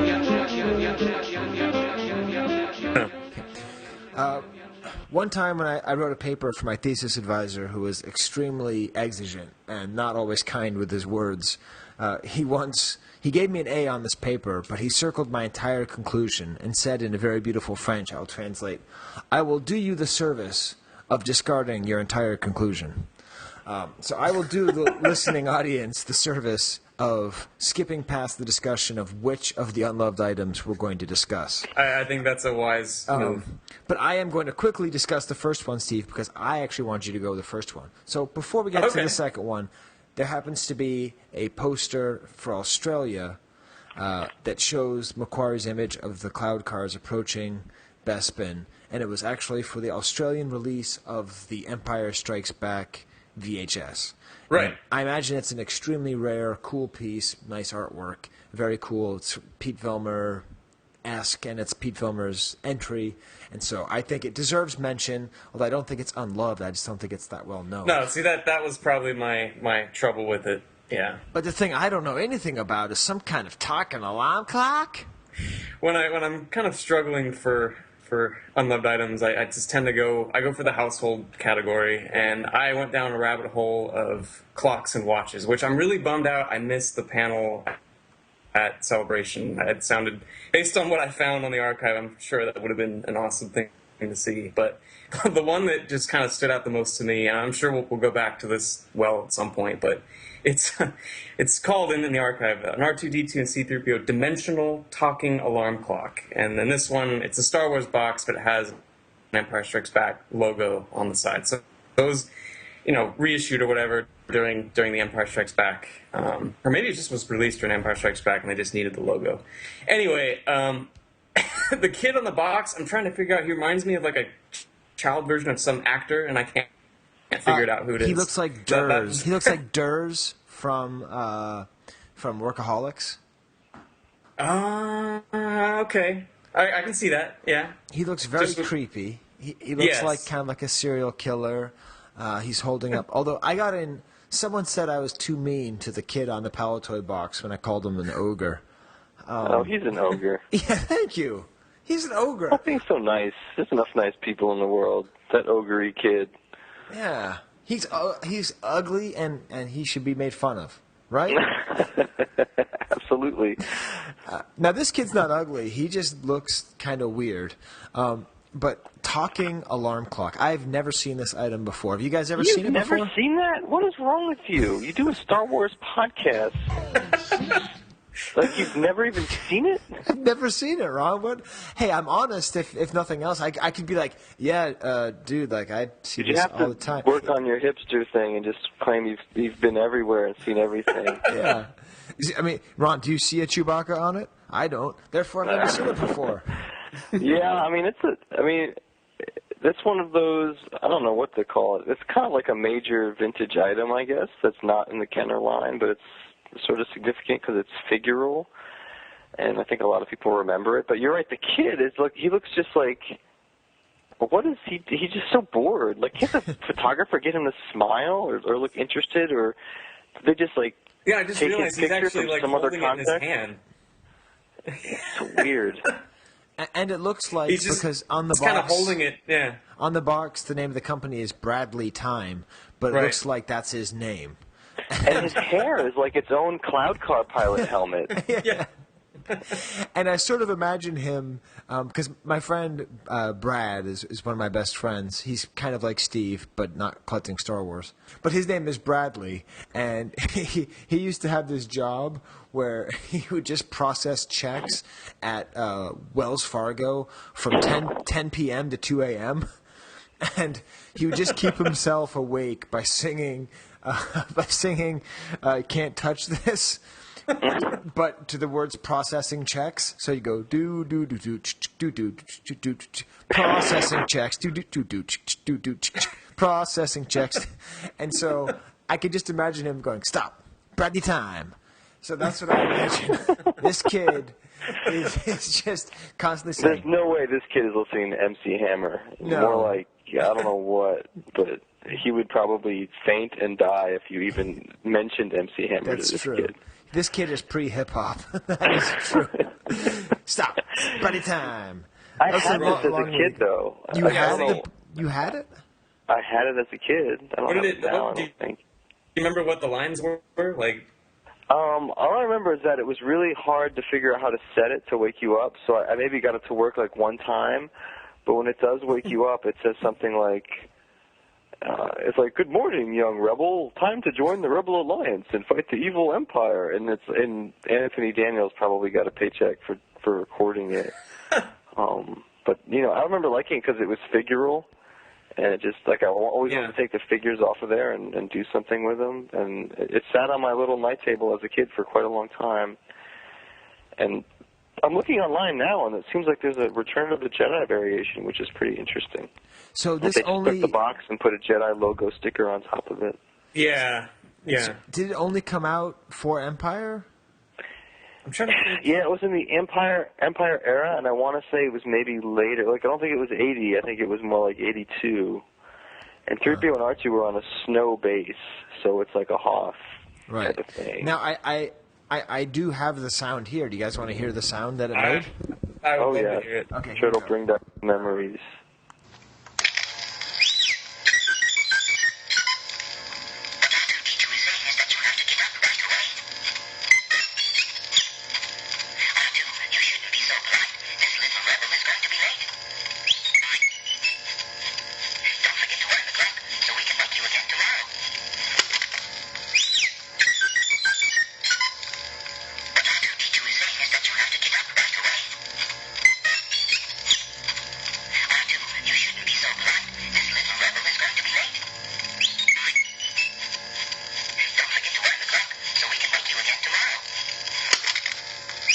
I'll do it for you. What R2-D2 is saying is you must get up. R2-D2, you shouldn't be so rough. This little rebel is going to be late. Little rebel's going to be late. Yeah, that's the part I remember. It sounds like it's a regular person just pitched up. Really? Yeah. Oh, interesting. Yeah. When I was a kid, I just figured it was Anthony Daniels from C-3PO. It's kind of a pessimistic alarm clock. This little rebel's going to be late. Hey, listen, man. I'm just getting up, all right? This little rebel's a loser and will never make anything of his life. R2-D2, you're being quite harsh. I don't think this kid's an ogre. Yeah, but I had it, and I want to say too they did a redo of it that had a different look to it for maybe the Super Live Adventure or something. I want to say that there's like a later variation that's different somehow, but maybe I'm wrong on that. Wait, wow! Now there's actually, so there's a whole thing in here, kind of going down the rabbit hole that Steve took us on, conceptual artwork for a Return of the Jedi version with Ewok on top of it. And then Chris Georgoulias puts out a very Ron-esque note here, saying the resemblance to the clock has to the movie Dr. Strangelove is purely coincidental. I could have swore that would have been a Ron write-up. It's funny. Oh, there's an Ewok one? Is it on the archive, like the artwork or something? Yeah, the archive exists. The description's by Chris. It's from the collection of Gus. And basically it's the exact same thing, except with an Ewok on top. Yeah, that sounds vaguely familiar now. Right. Bro, what would the Ewoks say? Just go like, yum, yum, yum, yum, yum, yum, yum, yum. Was that an Ewok or a Tauntaun? I disagree, Ewok. I don't think this little child is horrible. Beep, boop, boop, boop. I mean, that's seriously a stupid idea for a clock. I mean, how do you have a talking alarm clock with an Ewok? Yeah. Doesn't make any sense. It's like an Ugnaught talking alarm clock. I mean, that's like a Helen Keller talking alarm clock. I guess that's why it went unproduced. Yeah. Wow, that's really good, Steve, because I have to take myself away from. I just clicked on the Bradley link in the database. Yes, that's what I did too. And I just started staring at all the Brad time stuff, and I can't get lost. There was a lot of like clock and Bradley artwork that turned up years ago, so I'm guessing that's what it's from. Do you think that this is the kind of thing that in the earlier generation of collecting would have been more popular, and young bucks like me just don't care? I don't think the alarm clock was ever super popular. I just think that it's one of those things that most longtime collectors are familiar with. Right. Like the Star Wars stamp collecting set, which you guys had never heard of either. Right. I don't know how you've gone so long collecting and never seen that thing before. Why do you think we do the podcast, Ron? So we can learn and be called idiots by people smarter than us. I guess so. Well, Steve's not so young anymore. Speaking of young bucks, Steve just had a huge like engaged birthday. and everything. He's had a huge birthday, man. Did you get my message congratulating you on your quinceañera? I did, and that was one of the best ones I got. Get up, little rebel! You're late for being engaged. Get up, little rebel! You're late for your little rebel's wedding. Gonna miss his engagement. Yeah, it's weird. So now that Steve is 30, in 2 years I'm going to turn 40. So Steve, you have to find some teenager to host the show. I think I'm aged out in 2 years. So you find a teenager to help do the show, and then you get to be the old guy. Oh, and then man. We'll keep this whole thing going. I kept coming home only to see how long it could be. Okay, Space Freaks, you're listening to Kristopher Astrom, Kristopher Astrom, and there are some umlauts in that name. Kristopher Astrom with his hit song, Conjure Me. Kristopher Astrom was just elected the official Swedish rock star of the Star Wars Collectors Archive podcast. Good job, Kristopher. Keep riding that Oogla train. You should go to iTunes or Amazon and pick up his songs so he can buy more Twin Pod Cloud Car Pilot material. It's about 35 past the hour, 25 from the top of the hour. The traffic looks pretty good on my street. There are absolutely no cars. And out on the 110 highway in Los Angeles, it is bumper to bumper. Traffic and lane sig alert. It's about 80 degrees here in Rochester, New York, and 112 degrees in the hellish death valley devoid of water known as Los Angeles. Keep it locked to WCHB. Coming up next, we got Ron, R.A. Wacky Time, Who Killed Chewbacca, Salvatore, who's going to give a whole explanation about what's been happening on the Star Wars Collectors Archive. Keep it locked, Space Freaks. Lock it up.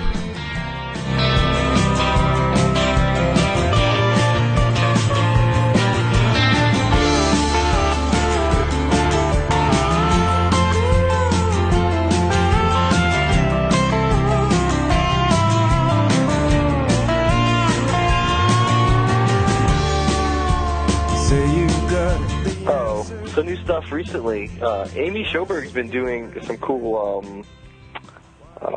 scrapbook posts on the blog. I don't know if you guys have seen any of that, but she kind of has been looking at scrapbooking Star Wars, which is kind of an interesting topic because I think it's this cool like folk art DIY thing that people have never really paid that much attention to, and she's done like maybe 3 or 4 posts just on that. Yeah, she's up to 3 of them now, I think. One was like diaries, like so she showed some scans of like her diaries back when episode 1 came out. Then there was one on homework, which was pretty good. And then the most recent one was like kind of scrapbooks proper, so to speak. I think it was Earl Bergquist had some that he actually put together during the times that Star Wars and Empire Strikes Back were coming out in theaters. There's a lot of cool vintage era like ads and things like that, like clippings, news clippings. And then there's all the Kenner toy ads and things like that in there too. So it's really kind of a cool little time capsule of that whole whole scene. Yeah, I mean, if you like stuff like that, I mean, I really love advertising and ephemera, things that were released or made that were just kind of never meant to be saved, and kind of ads and things like that are fit into that. So, I mean, the only way to really have an experience of that is to find someone who's crazy enough to save just stuff that was advertisements in the paper or whatever. So I kind of really like that aspect of it. And Earl's scrapbook is really cool, and it's really great that Amy has been doing that to spotlight it. So, I mean, that's one thing that's been on the site. Yeah, that stuff is, in the event that you're kind of like me, and you sort of see it and you kind of go, sometimes I kind of roll my eyes at other people's nostalgia, and I get confused thinking that's what it's going to be. It's really a lot more than that, because, I mean, particularly with things like this, the Earl scrapbook in 3, it's such a nice mixture of personal reflection plus just anything that said Star Wars out there is cut and pasted and put together. And when are you going to see some weird bootleg advertisement for Star Wars stuff? I mean, there's no book out there that collects Star Wars advertising, with the exception of Stéphane's book, which collects all the French stuff. But it's in some ways the best ways to see this imagery is right here. And it makes me think, Ron, are you going to donate that crazy scrapbook that you have to be scanned and put in there? Yeah, well, as Skye knows, I guess Steve might not know because he's never been here, but I have like a pretty awesome scrapbook I bought from an old-time collector. It's sort of mind-blowing. Right. But yeah, I think I'm going to send some pictures to Amy for that, so maybe she can have another post for that. But I had always intended to digitize that whole thing and put it online, so maybe eventually, someday, we'll do that. But yeah, I mean, if these people hadn't saved these things in their local papers, a lot of times you would never know it existed. And sometimes stores had unique takes on products, and they had their own art departments in those days, different chains. And so you're getting images and artwork that was not, run Lucasfilm approved, and it's just completely different. So it's really neat to see that, and I'm glad that she's been posting that stuff. But yeah, I'll send her some pictures of mine, and then maybe we'll do a bigger post on the scrapbook that I have at some point. Yeah, that's really great stuff, and it's very vibrant. Sometimes you kind of see the same things, and even if you have never seen something like the alarm clock, it fits within a general category of collecting, whereas this stuff is just totally out there. Yeah, and also there's Chris Dragulius's Toy Shop scrapbook, which is a scrapbook of a different kind, but similar too in its way. It's a collecting-focused one, so and that's out there still. If people haven't checked out that, they should really look. I mean, that gives a whole history of collecting in the 90s and early 2000s that you wouldn't get unless, if he hadn't saved all that stuff, you wouldn't have it. Right. We've talked about that probably not in a couple of years, Steve. Yeah, it's been a while. Yeah, so that's a good idea. So I'm just going to see. I think a lot of people are not aware of it, Yes, I'm just going to type up Chris G. Scrapbook Star Wars and see if the proper thing shows up. Yes, good. So if you just type in the word Chris G. Scrapbook Star Wars, the top thing you'll find is on sandcrawler.com, which is where it's located, Chris Nichols' website. And this is a seemingly never-ending source of all these things that, like all these auctions that happen where we talk about Toy Shop that Ron's talked about in the past. All these amazing images of these auctions that happened 20, almost 30 years ago now. I mean, you could see some really, truly rare, one-of-a-kind items, foreign items, and you can see these pictures, and it's true. If Chris hadn't saved all of these and put them together, I don't know if we'd ever see them. Yeah, I mean, I think back when he was doing that, before it was online, I think I was probably the only person he ever made copies of it for. He took it to work and made photocopies at work on the photocopier and sent me like this big package of like copies of all the stuff he'd done. So I still have those somewhere with the original box he sent them in. But now it's all online, so anyone can take a look at it. It's not like it's exclusive anymore. Right. Although, I don't know. Maybe we should like do a fund starter or something or other to like pay the money to get these things printed into a book. Because that'd be pretty cool to actually have his scrapbook just recreated. Yeah, I don't know. You know, I have to talk to him about it. I don't know what kind of hurdles there would be to that. Yeah, who knows? Not mine though, so I mean, you don't really. I mean, see now I'm stuck in this stupid. Now I'm in a rabbit hole here, looking at Chris G's Toy Shop scrapbook. Because every time I look, I think, oh, here's a new thing. So I'll have to close that out. So again, just look that up if you want to see the way things really, truly were. It's kind of like the archive. It's like if you haven't spent a lot of time looking at it, you're really missing out on a huge source of information. Absolutely. Yeah. Let's see, other stuff you wanted to... Oh, yeah, other stuff. So, in addition to that, didn't Pete do another market watch?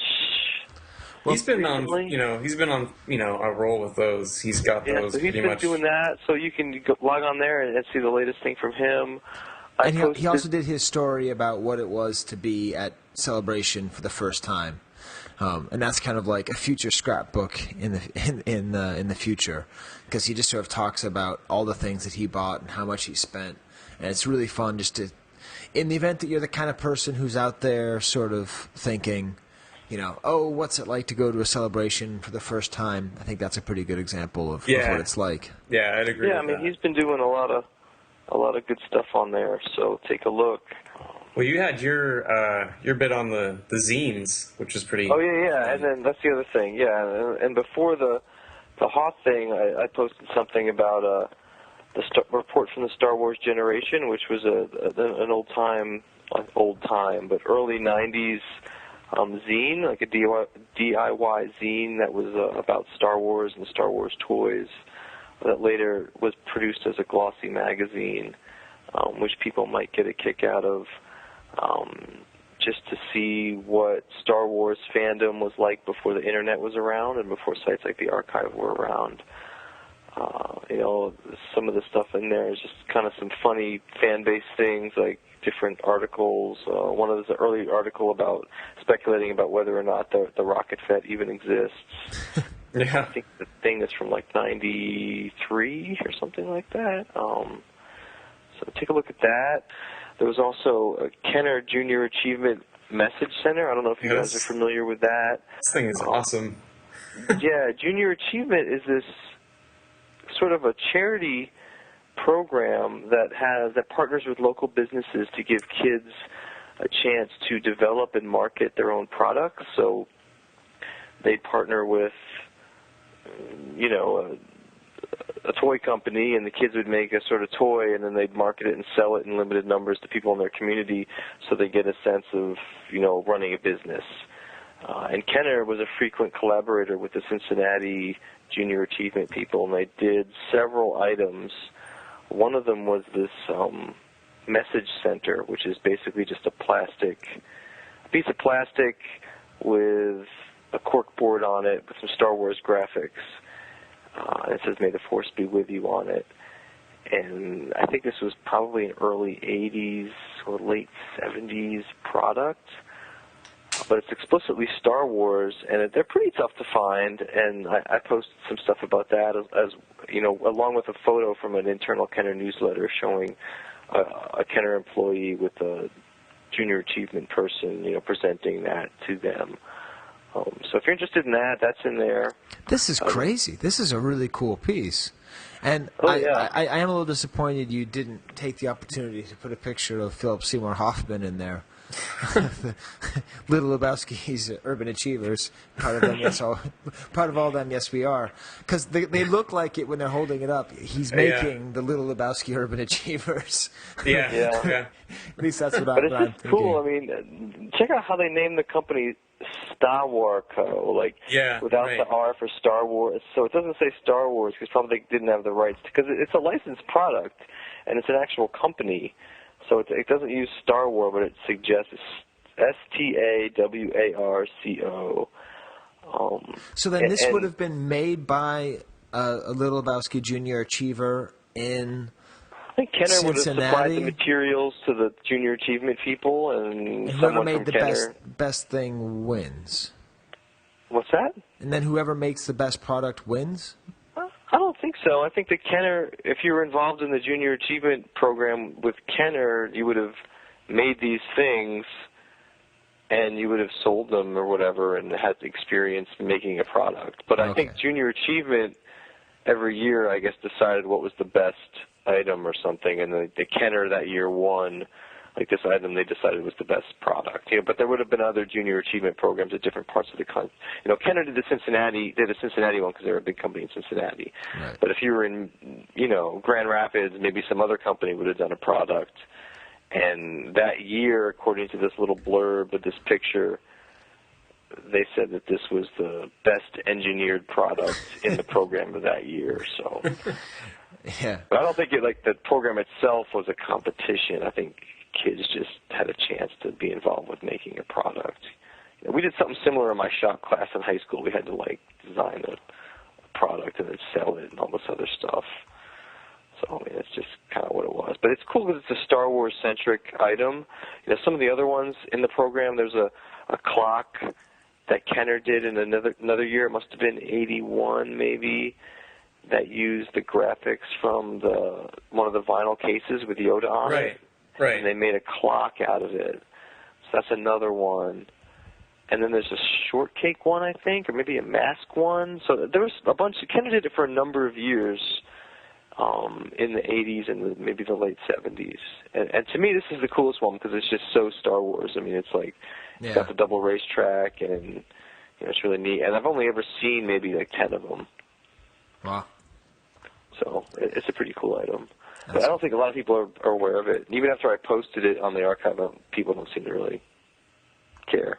It's kind of one of the weird oddball items that I care. Like stuff like that. I care about this, and I care about the clock. Oh. Yeah. This little rebel's getting depressed. Yeah, this little rebel is depressed and late for work. Has not checked his message center. This little rebel probably didn't get any messages. This little rebel probably doesn't have any friends. He's as lonely as the cloud car pilot. Then just the other day I did a post about, it's been a long time coming because I've been meaning to post something about this, these Factor standees that were used by Kenner as store displays, which is another thing I think a lot of people are not aware of. Which you guys can go read through. But basically, the story is that early on in the Star Wars line, when Kenner was still not prepared to have complicated signage on site, they did a deal with Factors to buy some of their standees, their life-size character standees, and co-brand them with the Kenner logo and send them to stores as store display items for toys, which is pretty interesting if you think about it. And the characters are R2, 3PO, Vader, and Chewie, which I believe are the 4 that Factors issued in 1977. And they basically have Kenner logos on them in sticker form. So if you're a store display geek or a Kenner history geek, that's probably pretty interesting to take a look at. It's cool to see the picture of the commercial with the standees in there. Yeah, that comes from I want to say maybe New Jersey. It's on YouTube. There was some commercial with that, and I was like, oh man, when I saw that picture, I saw that part with the kids standing with those standees. I bet those are those ones. Right. And I have a bunch of other store photos from that period, and you'd be surprised how frequently those standees show up. So I think there's pretty much no doubt that Kenner sent those things to stores to be used as displays. There's also a marketing art image that shows a marketing kit, at least an idea for one, for Kenner to send to stores that included some of the early signage, those standees, and the May the Force Be With You Kenner button, which I don't know if something exactly like that kit was actually done, but I think something sort of similar was, where if you were a store that was carrying early Star Wars product, you got, some of those standees, some of the buttons, as well as the early signs like the Star Wars is Here sign, which is one of the early store displays. It would have been probably late 77. So take a look at that if you're interested. That pretty much wraps up the new stuff that's been on the site. Yeah, and by next month, Steve, you'll notice my odd silence. But by next month, there will either be a story of heartbreaking tragedy or complete elation, and I'm going to leave it a mystery on the show. That's how you set it up. There you go. I'm actually going to hit stop on the recorder and tell you the story up until now, but the rest of the audience will just have to say goodbye to Ron for now, and we'll pick up on the Market Watch. You'll have to wait for the heartbreaking or heart-saving story next month. Bantha really young. Get out. Bantha really young indeed. Anyway, it is now Friday. It's about 2:11. I'm just back from the YMCA. My kids are playing Legos right now. Star Wars Legos mixed in with Harry Potter and Jurassic Park and Two Towers, all that stuff. Anyways, and we're almost done editing this episode. Hey kids, do you want to sing a song for the podcast fans? Yeah. Go ahead. And a 1, and a 2, and a 1, 2, 3. Blue and yellow, blue and yellow, blue and yellow, green and orange, and orange. All right, so I just told that story. The story's been told. Tune in to next month's Chive Cast to find out if it ends happy or sad. Now, I haven't looked at the Market Watch, Steve. You haven't? Okay. I like to not look at the Market Watch. It makes it a little bit more exciting. So, do we have Brisbane Mike and Fantastic Pete, or just Fantastic Pete? No, we got both. All right, so let's start with Cloud Car Pilot. What can we buy with a Cloud Car Pilot? Now, right now there's only 3 items that we have, but it's a start. I'll start with the big auction first, or at least the most pricey. So what this is, it's funny because you were talking about this earlier. It's the Lily Letty Cloud Car Pilot with a card back that is just thrashed. But the auction went for $740, 17 bids. So, I mean, yeah, it's pretty crazy. Yeah, so I guess this is going back to the discussion we were having earlier about the Lily Lady Cloud Car Pilot being very different than the other stuff. Right. And I guess this is just a very rare card back. Yeah. I don't think I've ever seen anything this beat up go for this much money. Right, yeah, that was the same thought that I had. I mean, it's $740 essentially for a card back and a loose figure. I mean, this thing is beat to hell. Yeah. It's pretty nuts. Now, this is a case where a debut card back, a 45 back twin pod Cloud Car Pilot, came out, and the best offer was accepted. Right. So we don't know what it is, Steve. What do you think about best offer accepted? Why do I keep calling it after? I don't know. I can answer that, but it's an AFA 80, right? And then I think you can estimate that it was probably, in the like 400-ish range. I'm just going to guess. Right. But yeah. And then an ungraded one of the same offer went for around $150. Right. So it seems like this is another figure that if you wanted to get a good run going, you could do so pretty easily. Because $150 for the debut card, I imagine it doesn't get much harder than that. We didn't have a ton for Cloud Car Pilot this round, but at least we had something. Poor Cloud Car Pilot. Yeah, poor Cloud Car Pilot. Hey, you know what? I wonder what... I'm going to look up Cloud Car Pilot Topps card. What do you think of that? The Topps card of the month. I like a good that idea, right? Actually. Yeah. Especially like I don't have the cards. I mean, I've had some, but I've never had a full set. So if we it'd be awesome with that book. Just write like yeah. I'm legitimately excited for that book. Yeah, I think that's going to be really good. I don't think he made it onto a Cloud Car Pilot. Let's see, Twin Pod. Let's see if there's any cards for it. Oh, I see one. It just says StarCraft. Really? Yep. Awesome.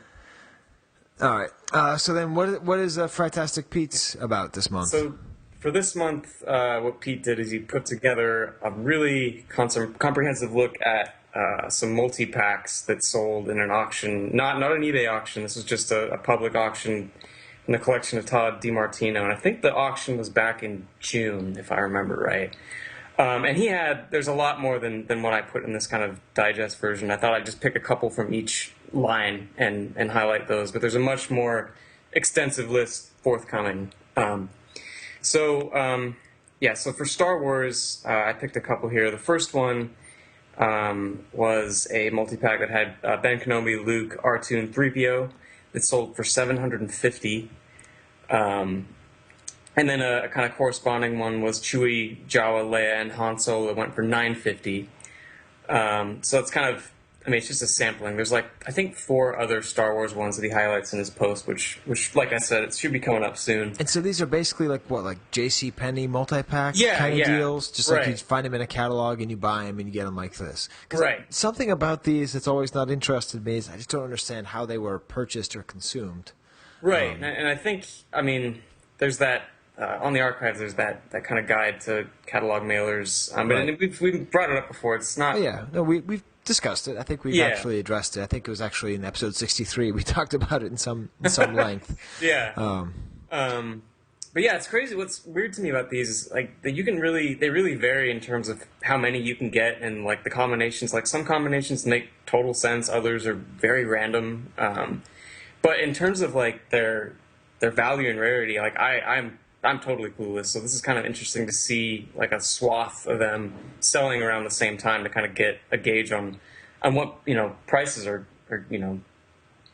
materializing for them. So for Empire, I chose a 9-pack. So it has FX7, Luke Bespin, Han Hoth, IG-88, the Asian Bespin Guard, Rebel Soldier, Leia Bespin, Lando, and Snowtrooper. So that's 9 figures from the Empire Wave, and that sold for $1,000.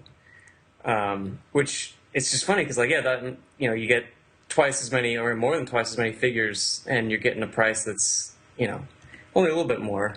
Right, but sometimes more is less when you have this many figures. FX7 and the Bespin Security Guard don't exactly incite your imagination like Han, Leia, and Chewie. Right, exactly. And then this is a crazy one. There's a 15-pack. I'm not going to list them all. They're all Star Wars figures, but they were released during the Empire Strikes Back era.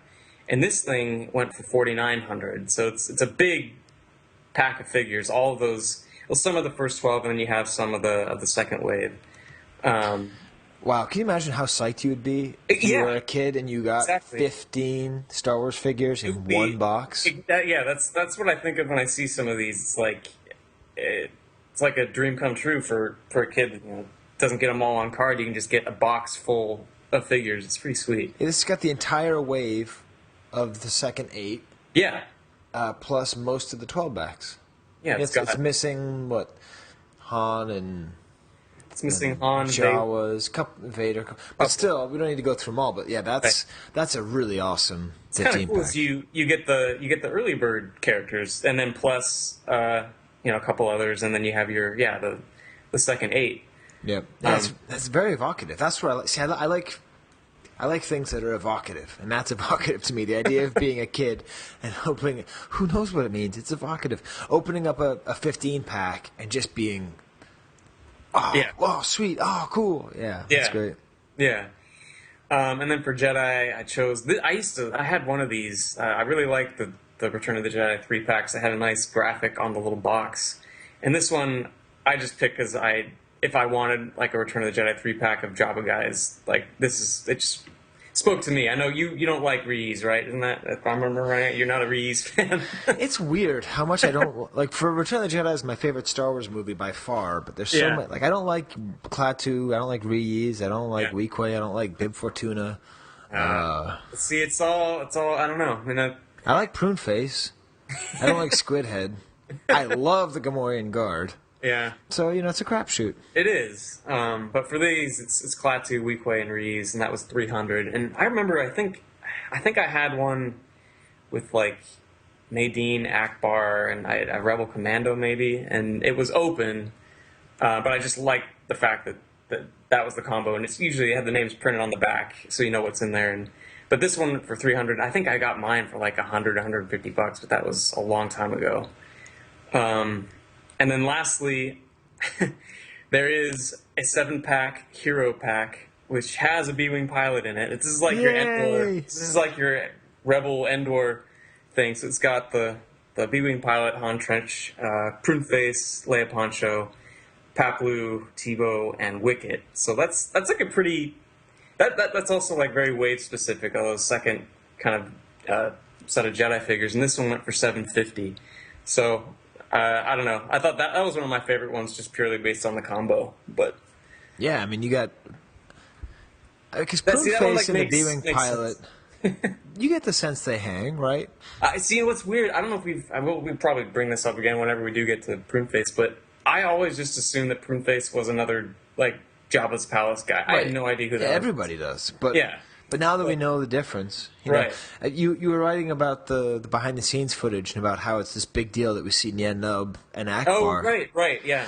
And I think it is actually. That is probably the lead story because those are more vintage figures that are going to have extended life. Yeah. Totally forgot about that earlier. It just it made me think back to that episode we did, that first big roundtable when that whole announcement came out. I'm like, we just need to see Nien Nunb in there, and then we had like Captain Panaka and Mace Windu. So we had one. We got one. We just need confirmation on the others. But I do wonder if Abrams would bring back Pruneface. I bet he would. That's the kind of thing he would do. It's kind of like a hipster thing. Like have him be Oren Marco, whatever his name is. He's Pruneface, man. Have him be like a big factor in Episode 7. I see he needs to have like a speaking role, so his like little animatronic mouth moves. All practical effects. Really, you mentioned that yet? Yeah. So yeah, I mean, there's a lot more in this kind of roundup, but it was just kind of one facet of this big auction that Pete kind of chose to focus on, which was, I thought, really cool. So yeah, more items that we don't talk about a ton. Yeah. Cool. Well, I think we can kind of segue that into more feedback.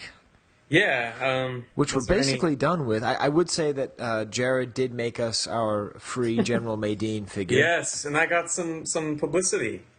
It did. Well, I posted that on Rebel Force Radio. Now, you see, they do these really funny, like, prank skits. Yeah. Did you listen to the one... Oh, yeah, with Michael Jackson, Jar Jar? Yeah. Yes. But they did one that was the sound of Harrison Ford breaking his leg, and they made it seem really real, and my kids really believed it. Really, really, really believed it. So the fact that some of the Rebel Force Radio fans on Facebook really, really believed that Jared's creation of the General Madine giveaway was real, I say turn around is fair play, RFR.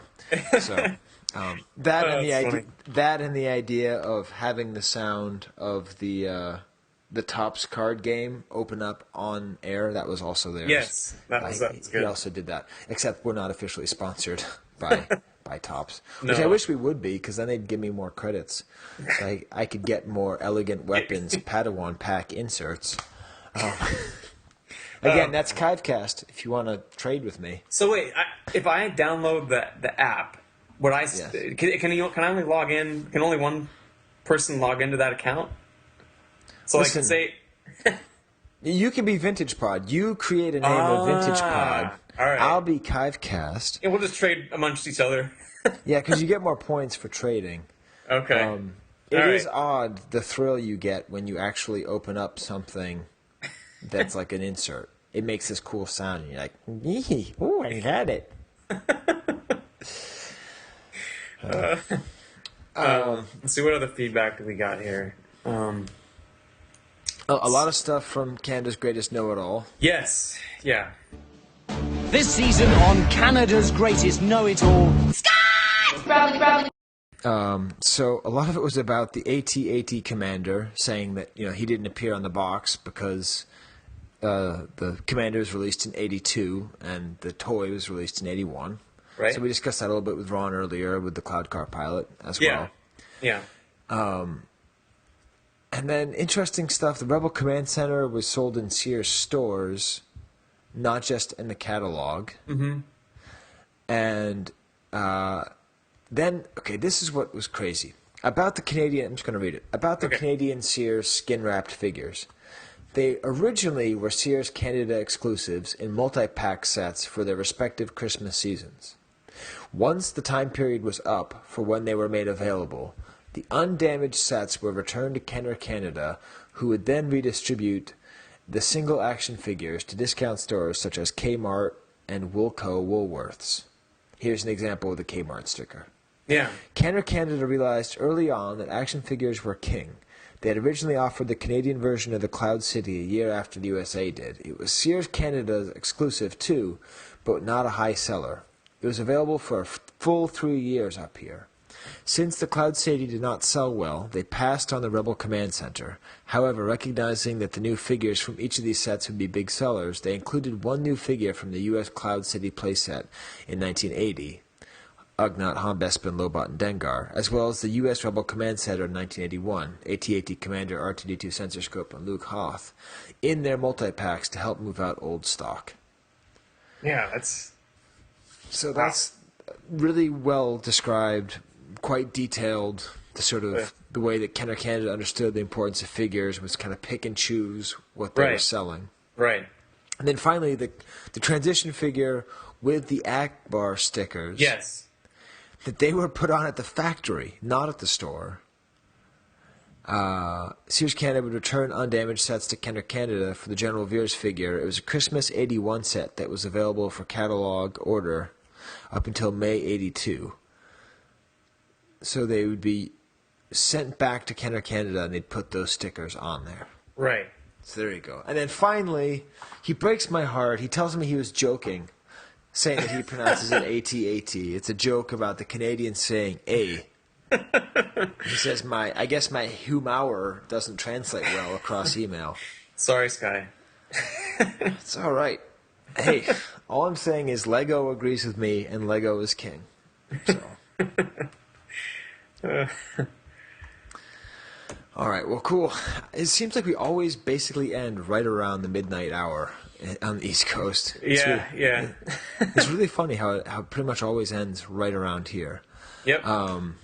Although, of course, Steve, nothing is ever finished until we figure out what's happening in baseball, which probably by this time next show will be over. It looks like I'm not going to win this year, Steve. You're what? You're at number 5 now? Yeah, I had some tough breaks. I thought I'd been playing well. I thought I'd been playing smart. But Steve, you're still beating me. How in the hell am I in 3rd place? I don't understand how it's still even possible. Have you been paying attention? I mean, not really.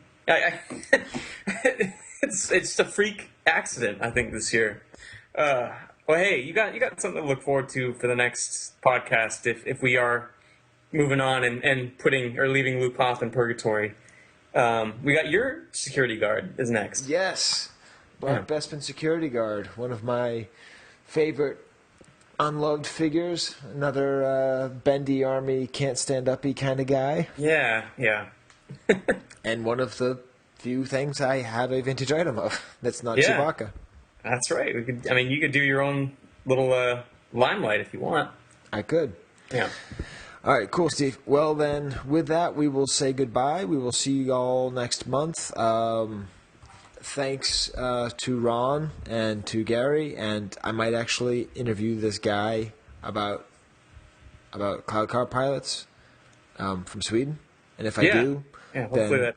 I'll pop that in somewhere. If not, then I won't. In any case.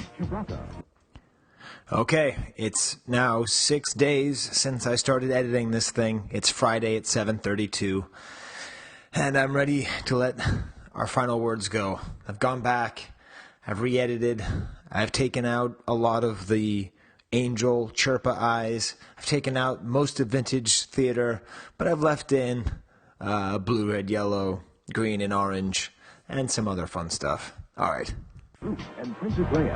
What? Wait to say. Wampa Wampa! Adios. Star Wars Early Bird certificate package is in stores with its colorful Star Wars picture display set and certificate.